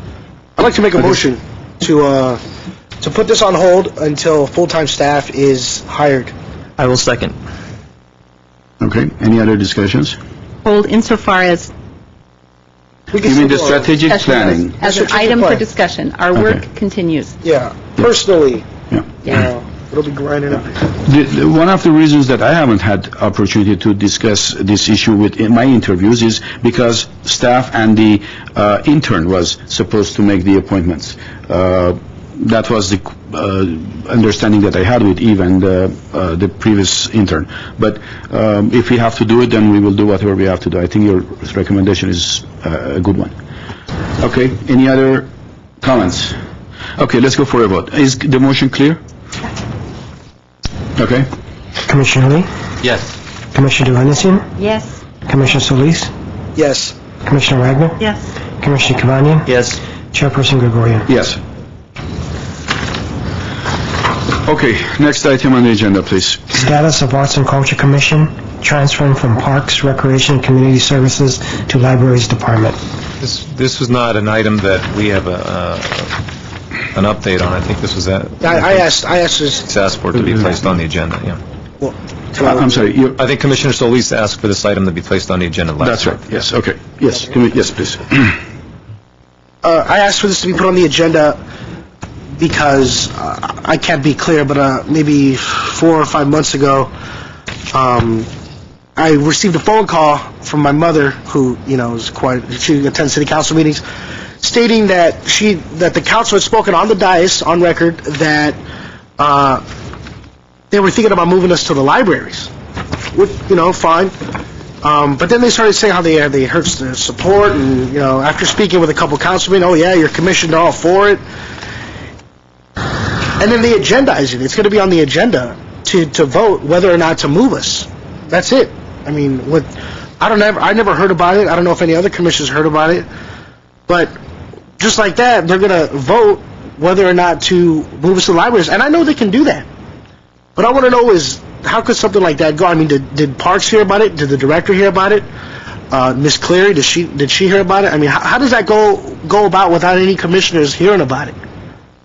Well, I know that internally there has been some discussion on this, and 2 meetings, actually. Nothing's been resolved at this point, so I can't give you any more detail than we've been in a couple of meetings. Different departments, and then meeting with the city manager's office. And do we know who initiated this discussion? Was it a commissioner? Was it the city manager? The city can do whatever they want with us. That's the bottom line. The bottom line is, how was this initiated? And if the city council is going to do something like that without any input from the commission, but although from what I understood from speaking with certain council members, they had commission input. And after speaking with fellow commissioners, they never even knew about it.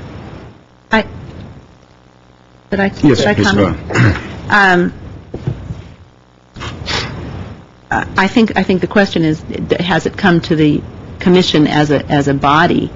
And again, some of this I think is guessing. I think that if I were, when Eve left the position, I'm sure there's a lot of thought, and I had a meeting with Mr. Chapchian about what happens next. But different cities do things different ways. I don't know that it serves us to worry about who started the conversation. I know I have had conversations, and I don't know what department is best, so I haven't, cast a vote, but or made any recommendation myself. But yes, I did hear that it's a question. I had a conversation with Mr. Draymond both about school board issues and arts just to familiarize, just to be acquainted in this position. And I think we just move forward, and I had a talk, I saw Joe Ness yesterday, and she had at a Glendale Educational Foundation event, and she had met with Mayor Draymond about arts issues, about Sons of Norway issues, and I believe I know that she said to me one of her recommendations to our commission would be that we take turns going to city council meetings on a regular basis just to report on some of the things that the commission is doing, or that arts events in the neighborhood, or with any other suggestions we might have, but that we move forward in a positive way rather than worry about why other people are doing what they're doing. Let people know what we're doing and just get on with it. But Commissioner Kevanian, please. I do understand Commissioner Solis's concern a little bit. I think it's not about who did what or whatever. That doesn't concern me. What concerns me is the process in which it took place. That's what concerns me, because I watched that meeting and I heard Councilman Yusefian from the dais say, start discussing that openly in council chambers, and that as soon as that happened, I almost jumped out of my seat, going, who, what, where, how? Because it's scary to me. Because when things like that happen just fall out of the sky, it seems, it's a little disconcerting to me as a commissioner. So I don't need clarification as to who said what or whatever. I did talk to Councilman Draymond as well, and talk to Councilman Quintero. But the point is that there's the process that needs to be upheld. We have laws and all that kind of stuff to safeguard us from decisions happening without anybody knowing what or where, and just landing us arbitrarily in any department. Let me just say that it wasn't initiated by the Parks Department or the Library Department. I'm not saying that it is. Or I'm not. Right. I just want. I'm not looking for anyone to fess up or anything or whatever it is. All I'm saying is that there is some kind of a process that we should all be kind of kept in the loop if something's going on. Actually, there is no process. They can do whatever they want. Well, the point is, who put this in their head is my point. And the only way I can see this happening,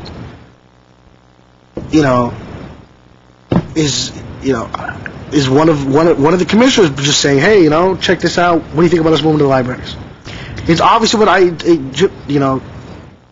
city manager said wasn't his initiative. What happened? Did a little bird come? Commissioner Darwanesian. Well, to me, I do believe that what you said a minute ago is the fact that it's up to the city to decide which department, as far as budgets, as far as staffing, and all the other issues that helps this commission to be in its existence and continue in its procedures.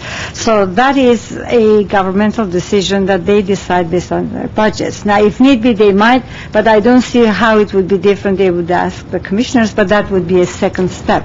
First, the whole idea of the existence of the commission, I think, is a decision that comes from the city, and most probably for whatever it has necessitated the situation, there has been this discussion that regardless of if anybody personally as a citizen or as a commissioner has expressed their opinions or not, it's a decision that it's the city that makes the decision based on what works best for them, I think. Correct me if I'm wrong. Done?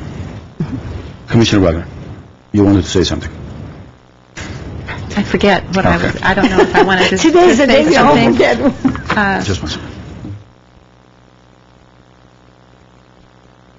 I think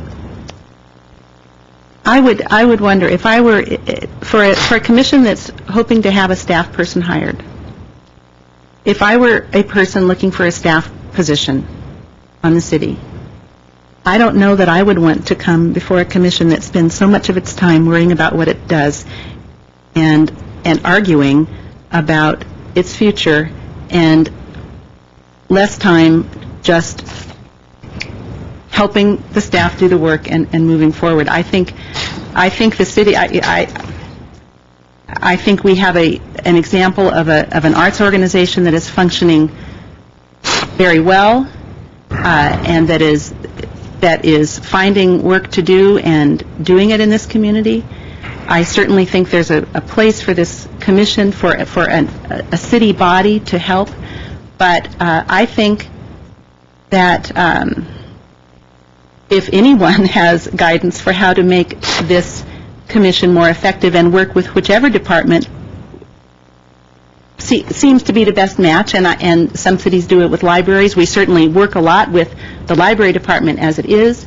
I would miss seeing Mr. Chapchian as often, but I think we need to do our work and see what comes, and if we need to go visit with the city council, I think we do it best as a query and not a complaint. Commissioner Kerebanian? I'm going to respectfully disagree with that statement for the one that just Commissioner Wagner just said. For the sole reason, in our packets, we all got this letter, not a letter, but an article from the LA Times saying a noise within will move to Pasadena. So first of all, we're not all that great. I mean, Glendale Symphony is suffering. They haven't had a concert for a year and a half now, and they're having a very difficult time. So I don't think we're on the up and up here. And I think it's not only about arguing, but we are a governmental body, and I think argument is a good thing. We should... Quasi-government. Discussion. You're right. Well, call it what you want. Heated debate. I think, getting back to the point here in terms of moving, not moving, all that, I can't see that happening without any of us not being informed. Or at least being addressed in some way through the director or whatever. It's kind of like not enlisting in the army and then getting a piece of paper in the mail saying you're going to Iraq. It's certainly that's exaggerating a little bit, but it's the same effect with the city body when it's dropped from the sky to another department. It just bothers me. I'm sorry. Okay. You asked. I have a few comments to make, but go ahead. Back to meetings. Where's it at? Something has to. Where do we stand at this point? Something has to have happened. So you can't nothing. I think no nonsense kind of answer. Well, I think the city manager's office is assessing at this point. This is on the agenda, isn't it? Hasn't it been set? It's not on the agenda. No, I thought I had. No, it's not on the agenda yet. I haven't seen it on the agenda, and we usually talk about the agenda 2 months in advance, and I haven't seen that yet on the agenda. So it hasn't been agendized. And I can honestly tell you that. So really, there's 2 meetings of sitting. Yeah, and there may be more meetings. I don't know. They may call a couple more meetings. I just don't know. Of all staff? Well, I think of the potential departments that could be impacted. If I may interject in here, first of all, it's important for us to understand that most of the major decisions are made by the city council, who are elected by the people. And they have, based on that election, the fact that they are an elected official, with the due process, they have all the right to make any decisions regarding any new ordinance, forming a commission, disbanding a commission, appointing commissioners, getting commissioners off the commission, etc., etc. And of course they do that through a process, and of course they do it through the city manager's office and through the city attorney's office. So we have to understand that we are only an advisory body to the city council, and of course we have all kinds of other duties and rules and regulations that we have to follow. But the bottom line is we serve at the pleasure of the city council, who is elected by the people of Glendale. So if they decide to move a commission from one place to another, or they decide to disband a commission, they have all the right in the world to do. There is nothing wrong with that. As far as moving this commission from Parks and Rec to library or wherever, to be honest with my colleagues and with my people, I really couldn't care less where we are. The important thing is that we need enough budget and enough staff to do whatever the ordinance is asking us to do, and whatever we feel is our duties to do. I couldn't care less if we are at the police department, at the public works, at wherever we are. I need money and staff to do what we need to do. That's basically what my position is. We have been enjoying our presence at the Parks Department. We have a very sympathetic, hardworking Parks Director with us, and every time he's always accessible. Every time we need something, we go in there. You know, he accepts us, he gives us his opinions, he listens to us, and within his limits, he gives us as much budget as we need. Of course, within his limits, because he is very limited in there. But, you know, from what I understand in the history of this commission, when this and I've spoken to many people, when this commission was initially proposed and formed, they wanted to put it at the library, because they thought at the time that library was the best match for this commission. My understanding is that the director of the library then did not want a commission because it involved staff, it involved all kinds of other issues that I'm not going to get into. So the director of that time rejected the idea of putting this commission into libraries. And the second best choice was Parks and Rec, because arts and culture somehow are recreational also, if in the minds of some people. And the director of Parks then accepted this. So they took us. And if the director of Parks had said no, I don't know where they would have put us, but they would have put us somewhere, maybe, again, in the police department. And I think for some of us it's probably better to be there. But that's, having said that, the issue is really not the department. The issue really is money, budget, and staffing. And the city council might have, I know that the city manager quite often has strategic things for long-term planning. They appoint people, they have groups, they sit down, they do research, and they come back with proposals. Every department works that way. And if it has come to arts and culture, then of course they have the right to do it. We really don't have a say in there, and we really shouldn't be upset to have a say in there. I think if we expect to have a say in there, it is kind of also elevating our position, which we really are not entitled, in my personal opinion. So, and of course, it is up to the city council if they want to ask us, if they want to consult us and say, hey, what do you guys think? Of course, then we will be able to have our input. But before that, I don't really see any reason why they should even ask us. So having said that, my personal feeling, again, is not where we are, but if you want, I'm going to let the rabbit out of the bag. My personal beliefs are that I think the city of Glendale should have an arts and culture department. Equal to police, equal to public works, equal to building, whatever, building and safety, whatever it is. If we do have an arts and culture department, and if we do have enough staff and enough budget, then all of the other problems that we've been having, at least the ones that I've seen in the past 4.5, almost 5 years that I've been on this commission, most of them would be going away. And again, when I say an arts and culture department, as far as I'm concerned, it can be combined by the libraries, with the libraries, it can be combined with historical whatever. I don't really mind that. But a city to have an identity and to show seriousness about arts and culture, my personal feeling is, and again, this is my personal feeling, nothing to do with the commission, my personal feeling is we need an arts and culture department together with enough budget and enough staffing. And the rest is unimportant. I agree with Commissioner Wagner. It doesn't matter where this started. The fact that they are thinking of elevating us or putting us to somewhere that they think more suits us is a good thing. Why do we worry about that? And if they decide that, no, the Parks and Rec is the best place, then we stay at the best place. We just want money, budget, and staff. That's all we need. The rest is totally irrelevant, I believe. That's my comment. Any other comments on this? Yes, Commissioner Solis. My only thing is, and I'll just be honest, you know, you're the chair of the commission, correct?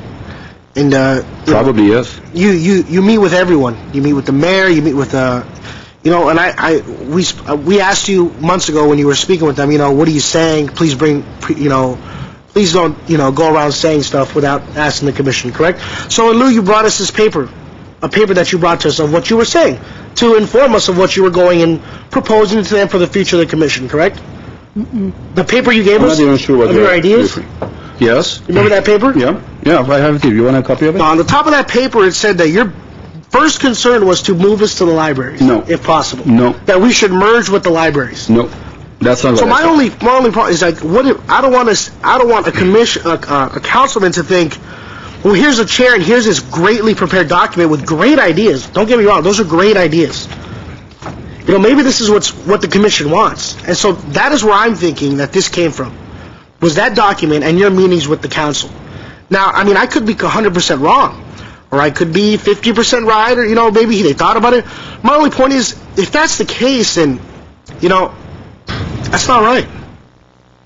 The bottom line is, we didn't know what you were saying or who you were saying it to. That's why we asked you for that paper. And even though we asked you for the paper, it was after the fact.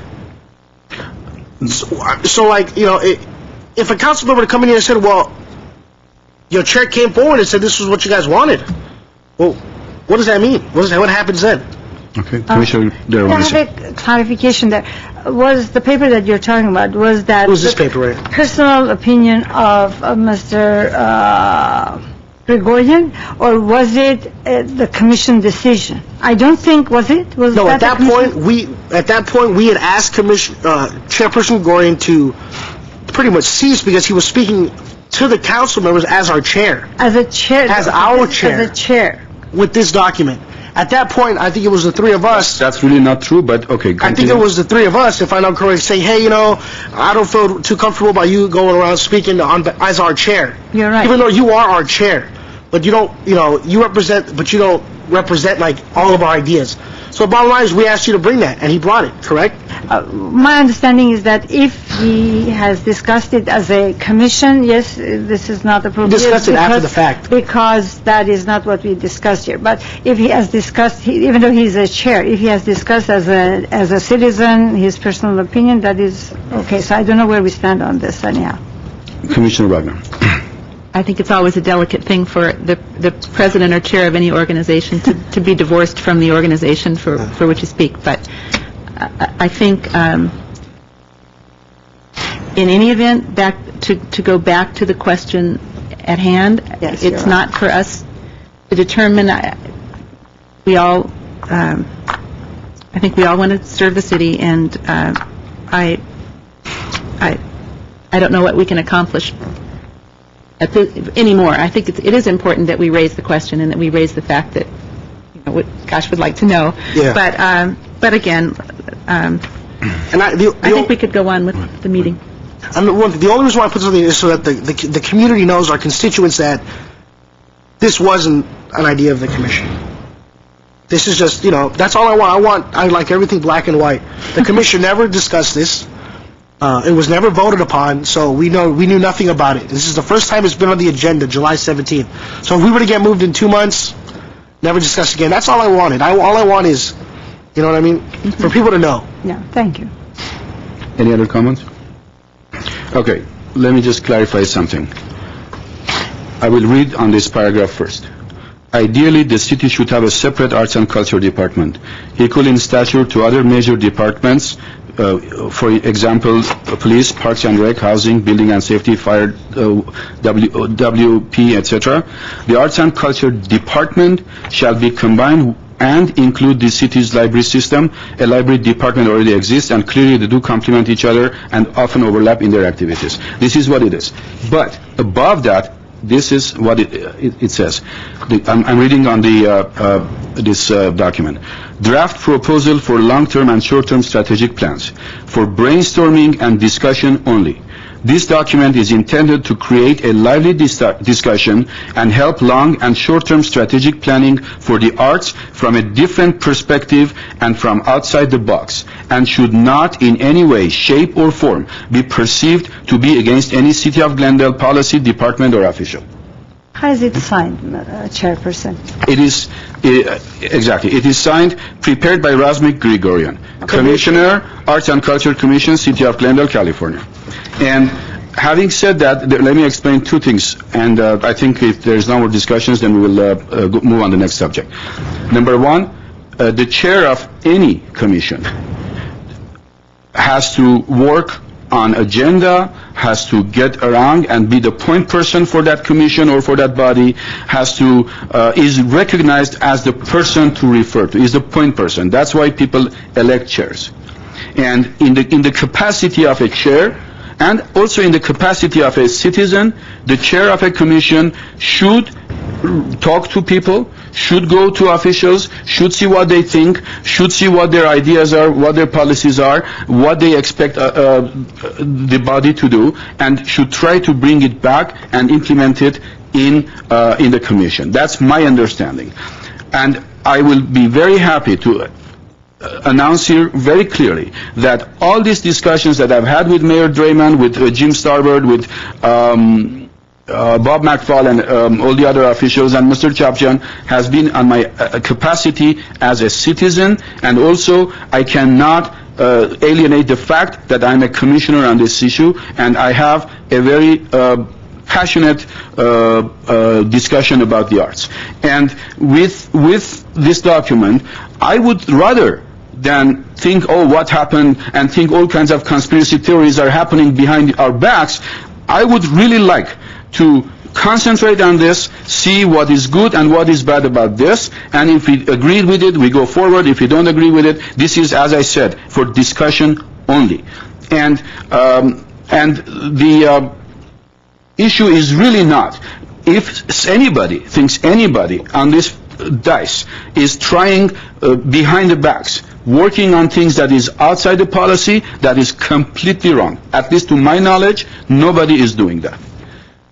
And one of the reasons that this hasn't been scheduled yet, because at one point we wanted to do it, and then Eve left, and before that I was told that it's better if you hold this off a little until some powers to be have an opportunity to look at this. And I really didn't ever want to go against the City of Glendale policy on anything. All it is, this document exists, and maybe it will be a good idea if we put it on the agenda next time to see, what the merits of these documents are. And I'm sure all the commissioners have a copy of this. If you don't, I'll be happy to give you another copy, and if any member of the audience needs it, I will be happy to provide one. Yes, Commissioner Wagner. I will comment now to say that when I did get the copy of that document, I was taken aback. Insofar as it did not match what I believed we had agreed, the outline that we had agreed as a commission and with Mr. Pletner to be the outline for our conversation, which was really more to solicit input at that point. I know, Mr. Gregorian, that you are a passionate advocate of the arts, filled with ideas, brimming with ideas, and so after I got over my feeling that this document didn't seem to represent the direction we were going, and I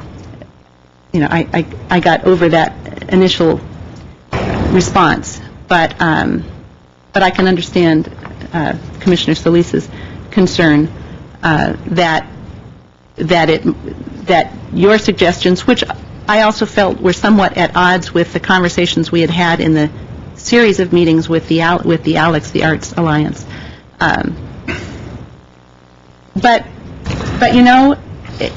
it was an open conversation, and you are a passionate advocate. So I just, again, move on.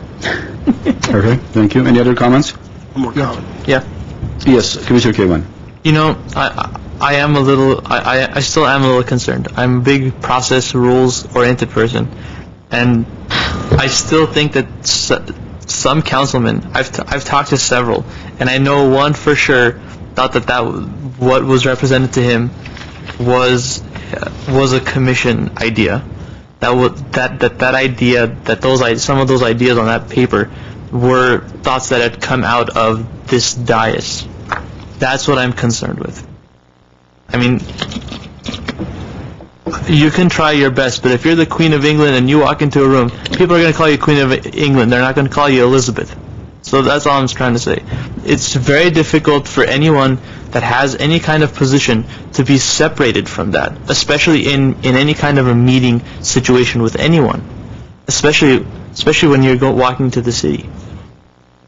I mean, what's done is done. So this is not the first time. So, Okay, it's a Commissioner little Solis. disconcerting. I would just like to say how much I strongly disagree with your role as viewing as the chair. I mean, you have no more power. The chair has no more power than any other commissioner. All the chair does is run a meeting. We can all agendize items. We can all contact city manager. We can all do anything we want that has to do with our commission. The chair is, sure, you're the chair. You're not the mayor. The mayor's the mayor, but you're the chair. Your role is to conduct a meeting, and that is that. And I understand that the chair people are going to view you, but, I think the problem with a lot of people, they think, oh, I'm the chair, I got some power, I'm above everyone. That's not the case. And I think once people realize that, then, a lot of the bickering we do have on this commission would really die down, because, no one is, if you're the chair, that doesn't mean anything. You're still a commissioner. All the chair does is run the meeting. We vote on who can run a meeting, not who's going to represent us. We all represent ourselves. We represent our constituents. We represent the city. It's your view on the chair. By the way, we don't have constituents. The elected officials have constituents. We don't. Thank you. But your view on the chair is just, it boggles me. It's like some big thing. I don't know. Okay, any other questions? Any other comments on this? Do we want to take any action on this? It's on the business agenda. I don't know why. There's no action that we can take, so I don't know that it's... Okay, all right. So if there's no more comments, let's move on to the next item, please. Reports, update on open studio tour. Okay. Are you ready for something good now? Please. Cake? Everything has been good so far. Since the approval of the new date at the last meeting, we have been promoting the open studio tour day and night. And Richard has been sending out emails, press releases. We would really like to share with you the progress we have made during this 1 month. The open studio tour will be on the back cover of the Leisure Guide, which is published by the Parks and how it will look in the September issue of the magazine. We already have the flyers ready, and we are mailing them out, distributing. Also, we sent out the applications. We've mailed out the applications. Important dates, applications, guidelines are now online, both on the park's main page, also on the cultural affairs page. We're very, very happy that Alex Theater is joining us this year, and they're going to be part of the Open Studio Tour. Our information is actually on their new website, on the calendar section. But this year, I can't thank enough to Barry McComb and Alyssa Glickman, who were very forthcoming and very enthusiastic to help us to promote the event, and also to provide very beautiful space for artists who would like to show their work in a group setting. So we're going to have the fourth court inside the foyer and even the second floor. I believe they are going to show Glendale Arts Association artists in that location. So if there will be enough space available, we might be able to get other artists also who doesn't have a studio. So we will be able to provide space for other artists to show their work in a group settings. Are you still, have the studios, are the spots on the tour been pretty well lined up now, or are there still possibilities for more? I have an idea of one that I'll talk with you about. I don't know if it's available, but it's a beautiful spot. Well, no, we are still getting submissions. The deadline for the application July 25th. And the application is for to be a studio? Yeah, to No, there are boxes they can mark Okay. if they want to share their studio or if they want to come from the neighboring cities. We've been getting a lot of calls from Pasadena, Atwater, La Cañada, even Calabasas, who wants to be part of the Open Studio Tour.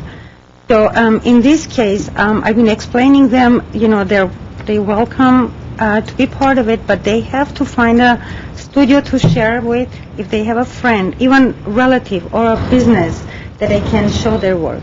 Otherwise, if we have anything available like the Alex Theater or the Arts Center, Adam Hills, most of those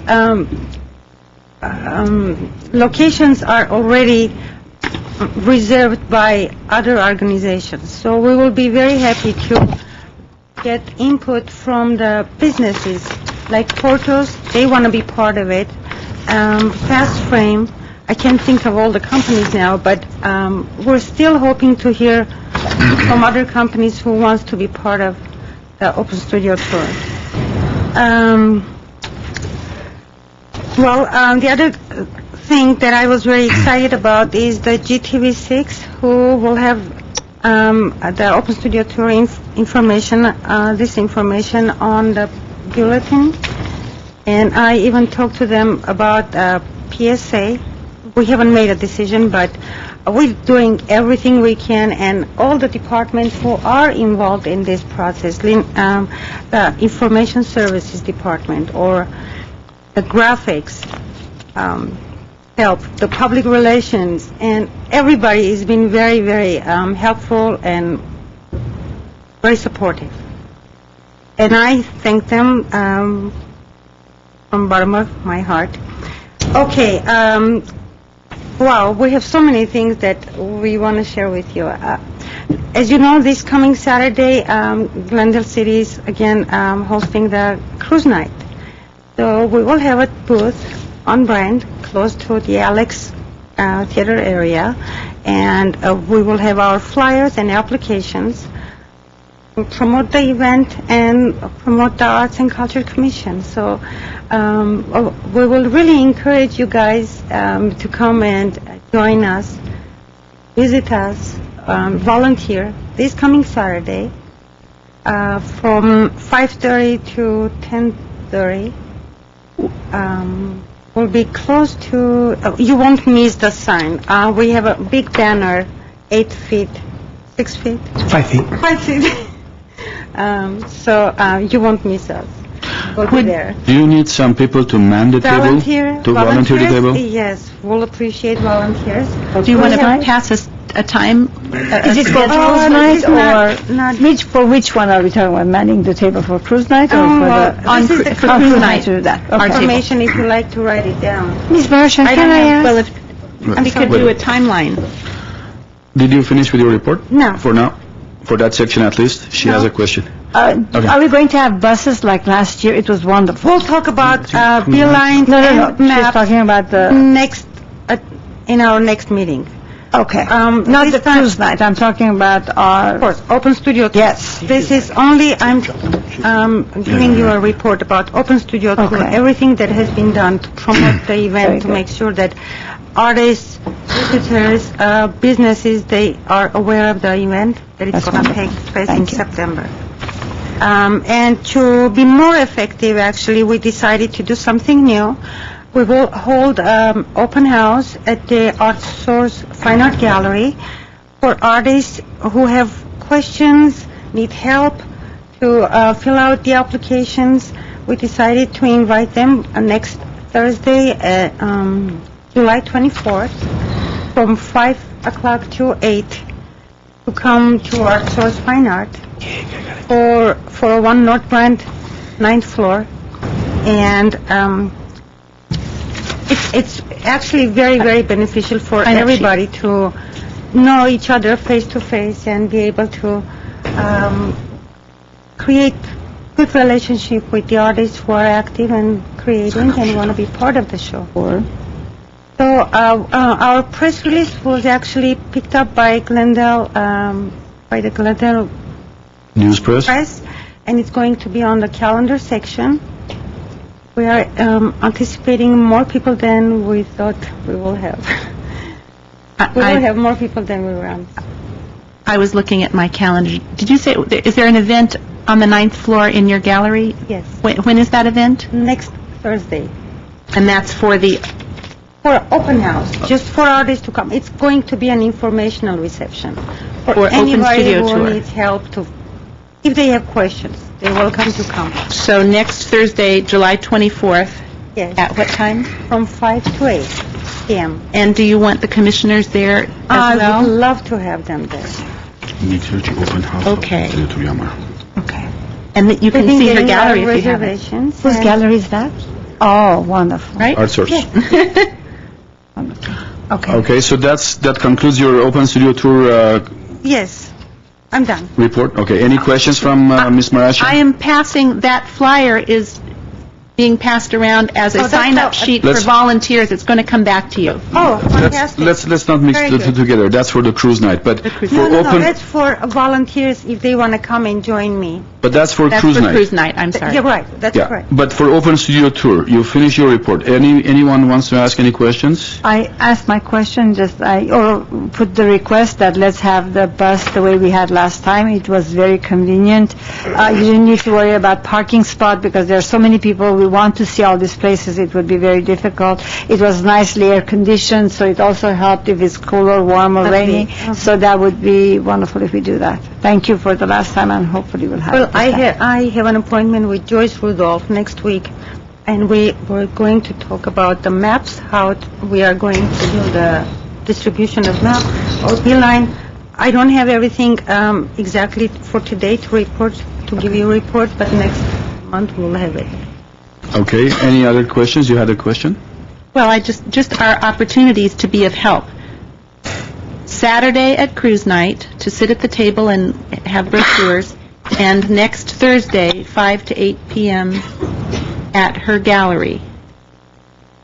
Question on the one that we have signed. How long are we supposed to be on that table? Because I would like to If it have... works. Huh? Okay, because I Probably would like to have one hour. friends, huh? I would like to go with the friends all over. Could we talk about the cruise night now? Is it okay? Okay, the Open Studio Tour, any other questions? Okay. Next item is, you wanted to, the cruise night is not on the agenda, right? But, okay, if you want, so that, the report is concluded on cruise night now? I was going to make that announcement under staff comments, Oh, okay. you know. You want me to do it now, or do you... No, let's move with the agenda. Okay, the next item on the agenda, please. Update on the website. Okay, I brought her to tears on that one. It's you. I know, what so- happened when I get too excited? Well, for the website, right now we are in a very, very beginning stage. I actually invited, he probably didn't make it, Berhang Yeah, from he the left. Information Services Department to share with you all the information that we are, excuse me,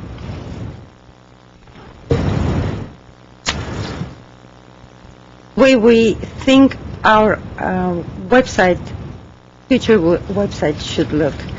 We came up with a domain name, which is Glendale Arts? Glendale Arts and Culture. and Culture. Very close. Glendale Arts and Culture. And we are hoping for this website to be able to have all the information. Some of the information we actually already have in the parks webpage, and then cultural affairs here and there. But it will be so much better for us to be able to have everything in one place with the public arts, with the locations, and every art-related event that we are going to have. Open Studio Tour, Diamond Awards. For the Open Studio Tour, I'm hoping by the end of August, we will be able to have at least the menu, the first page, and Open Studio information with downloadable maps and applications, and also detailed information about every artist who is going to participate at the tour. For now, that's all I would like to say, but hopefully by the end of, at the next meeting, we will have more to show you and maybe some PowerPoint or simple websites that we have in mind. We can share it with you. Okay, great. Any other comments? Any questions from Ms. Marashan? Okay, let's move on to the next one, please. Commission staff comments? All right, Mr. Chapchan just said... Certainly can announce. Thank you, Chair Gregorian. This Saturday, July 19, is the cruise night. The Parks and Recreation Department puts on an annual cruise night with over 400 cars, and we usually get about 35,000 people at this event. So please come out.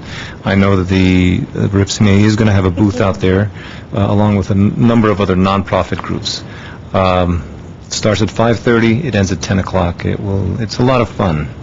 So dress accordingly and come out and have fun out there. And we have a great program. Hermit's Hermit, I think, is the group, and safaris that do Wipeout. We've actually been getting a lot of calls about the group, so I think we're going to see more people than usual out there. Apparently, they're very popular. How do you book those bands? We contract out with Brian Byrne, who used to be a DJ for KRTH, the radio station, and Brian has his own company. What we normally do is we bid it out, and we've had like 3-4 companies that bid, and he came in at the lowest. And so he does the entertainment for the event. So he books all the entertainment. And I guess throughout his years as the DJ for KRTH, he must have, his network must be pretty extensive, because we've had different acts since he's been on board. So I think, you don't remember it, but I know some of us do remember. Some of us. Yeah, that's right. What? And some of us pretend we don't. Part of the English invasion, weren't they? Herman's Hermit. Yeah. Mrs. Brown, you have a lovely daughter. Yes. Hermits. I enjoy the cars, so out there. The band? The cars? Cars. The band? Oh, also, I think we're going to have 2 stages. We had 2 stages last year. We'll have 2 stages this year, and I think KRTH is actually doing their live show from the cruise night. So. And we're going to be next to the radio station. Mm-hmm. KRTH, yeah. I'd like to say that I have 2 cars in cruise night this year. Oh, you do? Represented. You do? It's wonderful. I better win a What trophy. years? Got a 69 Rolls Royce and a 50 Pontiac. So there is a Parks Department Director's Trophy, by the way. Is there? There's a Mayor's Trophy, there's the Police Chief does a trophy, and I do a trophy as well. Well, there's certainly no conflict of interest here. So. Not at all. We don't nominate. For that Rolls Royce. Yeah. Rolls Royce is.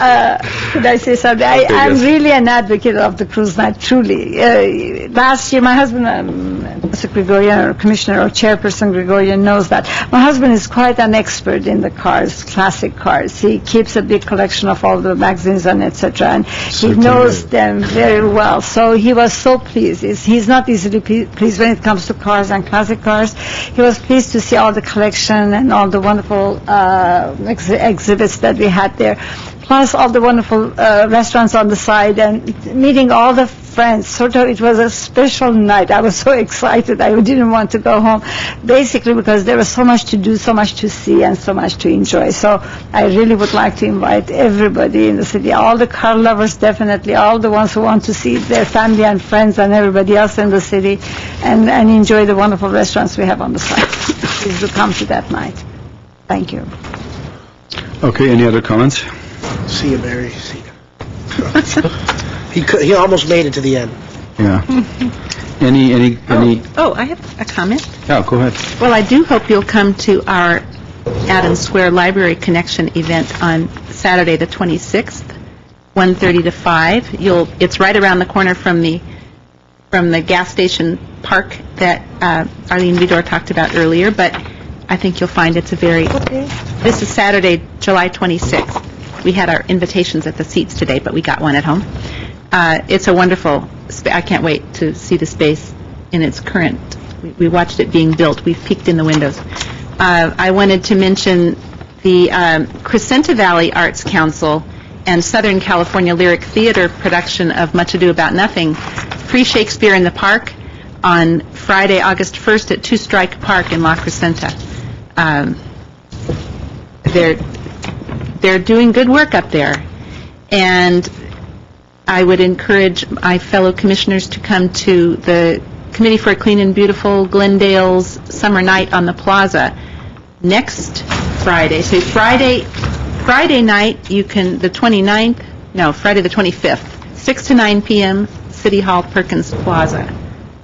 And we don't have to, do we have to RSVP? Yeah, well, you have to pay. So anyway, that's coming up. I have a form here. I better get my ticket in.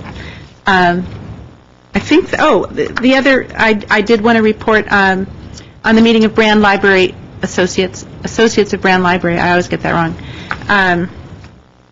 What do I need to say? One project that they're working on and hoping to spread the word on is the availability of the art owned by the associates to display both in public locations and in businesses. So I would encourage you to get the word out as you talk to businesses who might like to have borrowed artwork on display. If you want to get an idea of what's available, go to the showing that's on now and see the art that's been purchased from the exhibit over the years. So, But I think about that Eve was working with Arlene to show some of these works at the police department. So what happened to that idea? I don't know that it's happening. Available, there's plenty of art available, and we just, I spoke with the chamber. We'll speak with people as we move forward to try to get more people aware of the availability of the art, and of course, then aware of Brand Library. Yeah. So we missed you at the meeting. Our former chairperson. I told them that. Yeah, no, I know. No, I know you're not there, but I just wanted you to know. So, but it's I nice don't to even have go you home here. anymore. So, I was sorry to miss we had already gone so long without a commission meeting, it seemed, to miss the June meeting, but it was a major graduation day in Glendale. I had one at 1:30 and another one in the evening for Hoover, and it was a long day, a very lovely day, but I did miss you. You know you had a good reason not to be here. Thank you. Okay, any other comments? Yes, Mr. Chapchan. Go ahead. Sorry. That's I can vouch for her. I saw her at the Hoover graduation. Yes. Congratulations, Thank Mr. you, Chapman. thank you. And thank you to the school district for the education you provided for my son. We appreciate that. Speaking of free events, I just want to let you know, the Parks Department does have something we call Movies, Music, and More, and what we do is we provide free movies Friday nights at various parks. Mostly kid-friendly movies, and so people bring out their chairs, their lawn chairs, and we have a huge screen that we put up, and we provide movies for free, and it starts as soon as the sun's down. So as soon as it gets dark, we provide the movies.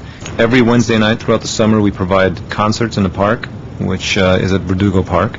It starts at 6:30. We've had 2 concerts so far. The first one was a swing theme. Yesterday's was classic rock. And at the end of it all, the final one will be an Elvis impersonator, which should be a lot of fun. I think we're going to have Elvis glasses for everybody out there, and do a little contest, an Elvis contest. So you're going to win. Win, yeah. I'm going to grow my sideburns. This really isn't an arts and culture thank you, but since I'm looking at Mr. Chapchian, I wanted to share as our school district as a committee looks at a school calendar that may change in 2009. It's been great having Ms. Bellotti there to have Parks and Rec work with the district to be with our children when they won't be in school. So good. We have one more thing, which is culture related. We have Shakespeare in the Park. We actually pay them to come to Glen Oaks Park, and they're going to be doing 2 plays. One is Antony and Cleopatra, and the other is Taming of the Shrew. Ooh. Just adequate here. And when is that? Do we have the date there?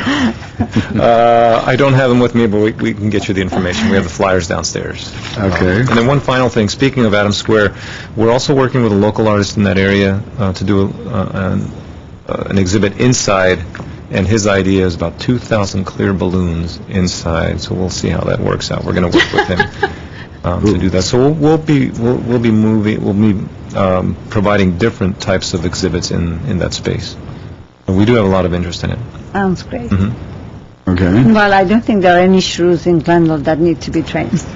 Not at all. Tamed. Any, You're okay. taming the shrew, I know that. All right. Any, yes, Commissioner Kevanen. Yeah, I was just going to mention something cool that I'm going to be doing is I will subsequently miss the next meeting because of it. I may be going to Korea, both North and South Korea, as the pianist for the San Luis Obispo Wind Ensemble. So yeah. Oh no, thank you. How did you get to North Korea? Well, hopefully by bus. How did you get there? How did you get? Music bridges barriers. That's Yeah, good. actually, the New York Phil was in North Korea not too long ago, a couple months ago. Take your pajamas to North Korea. I'll give you my flak vest for when I went to Iraq, you know, too. I'll be there for 10 days, Wow, August 9th through the 22nd. So it pays to be a musician these days. No, it doesn't. No, believe me, it doesn't It just pay. sounds for free, but there's no, as long as it's per diem, there's no money when you get back. Okay, any other comments? Pays to be a real Okay, estate. let me just make a few reminders. And do we have any written communications? Oh, also, go ahead. I'm sorry. The Glendale Symphony is having a 3-concert chamber music series over here at the Baptist Church, right off of is that Wilson and Louise. And they're on Sunday afternoons at 2 o'clock, August 3rd, August 10th, and August 17th. And I believe in the first one, Jeffrey Bernstein, who's the assistant conductor of the Pasadena Symphony, is going to conduct the ensemble, and it's a string quartet, and the town singers are also going to be involved. So it's going to be a fun little event. Okay. All right, any written communications? None. None. Okay, let me just remind some of the programs that we are going to have next month. The Brand Library and Art Galleries is holding an incredibly interesting show, exhibit of themed Circle in the Square. The opening reception is Saturday, August 2nd from 5 to 8, and the show will go from August 2nd to September 5th. So I encourage everybody to participate. And also on Saturday there would be a couple of dancers who would accompany the exhibition. In addition to that, there is this art and chocolate party on August 8th between 2 and 8 p.m. at the back garden of an apartment building near Whole Foods Market. So if you go behind the Whole Foods Markets, I'm sure you will hear the crowd enjoying chocolate and art.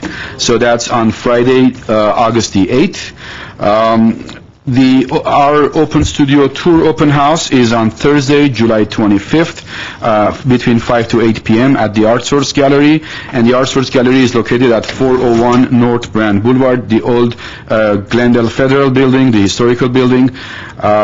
So that's Thursday, July 25th. All the artists who would like to participate in the open house and the public are encouraged to attend that. And two local artists, the Levitt Pavilion and the Levitt Arts as part of their summer free concert in the park in Pasadena. This Friday is holding a concert by a local Glendale artist, Gor Mkhitaryan, and his band. And that's a free concert in the park. Again, bring your deck chairs, bring your sandwiches, baskets, whatever, and enjoy the music of Gor Mkhitaryan, a local artist here in Glendale, but it is in Levitt Pavilion in Pasadena, corner of Raymond and Walnut. And also Artists for Kids, again another great local organization, is holding a major concert at the Disney Concert Hall on August 15th, and that is by a internationally known and award winner Arto Tunçi-Buyachian and Armenian Navy Band. Mr. Tunçi-Buyachian is the recipient of many awards in Europe, from the BBC, from France, in Turkey, and he's just one of the most famous current musicians that we are really glad to hear his concert on August 15th at the Disney Concert Hall, and the benefits of that goes to Artists for Kids, a local organization here in Glendale who do incredible work with the kids and with the art. And with that, again, a reminder of movies, music, and more every Wednesday, concerts in the park Wednesdays, and Shakespeare in the Park at Glen Oaks Park. And for the details of this, I will encourage people to contact the Parks and Rec Department and get the exact program. Any other comments? Well, with that concludes our meeting today, and I would love to dedicate this meeting and adjourn the meeting in the memory of George Crittenden, the projectionist extraordinaire at the Alex Theater, who actually worked nearly 60 years in Alex Theater, and he just recently passed away. So in the memory of Mr. Crittenden, the meeting is adjourned.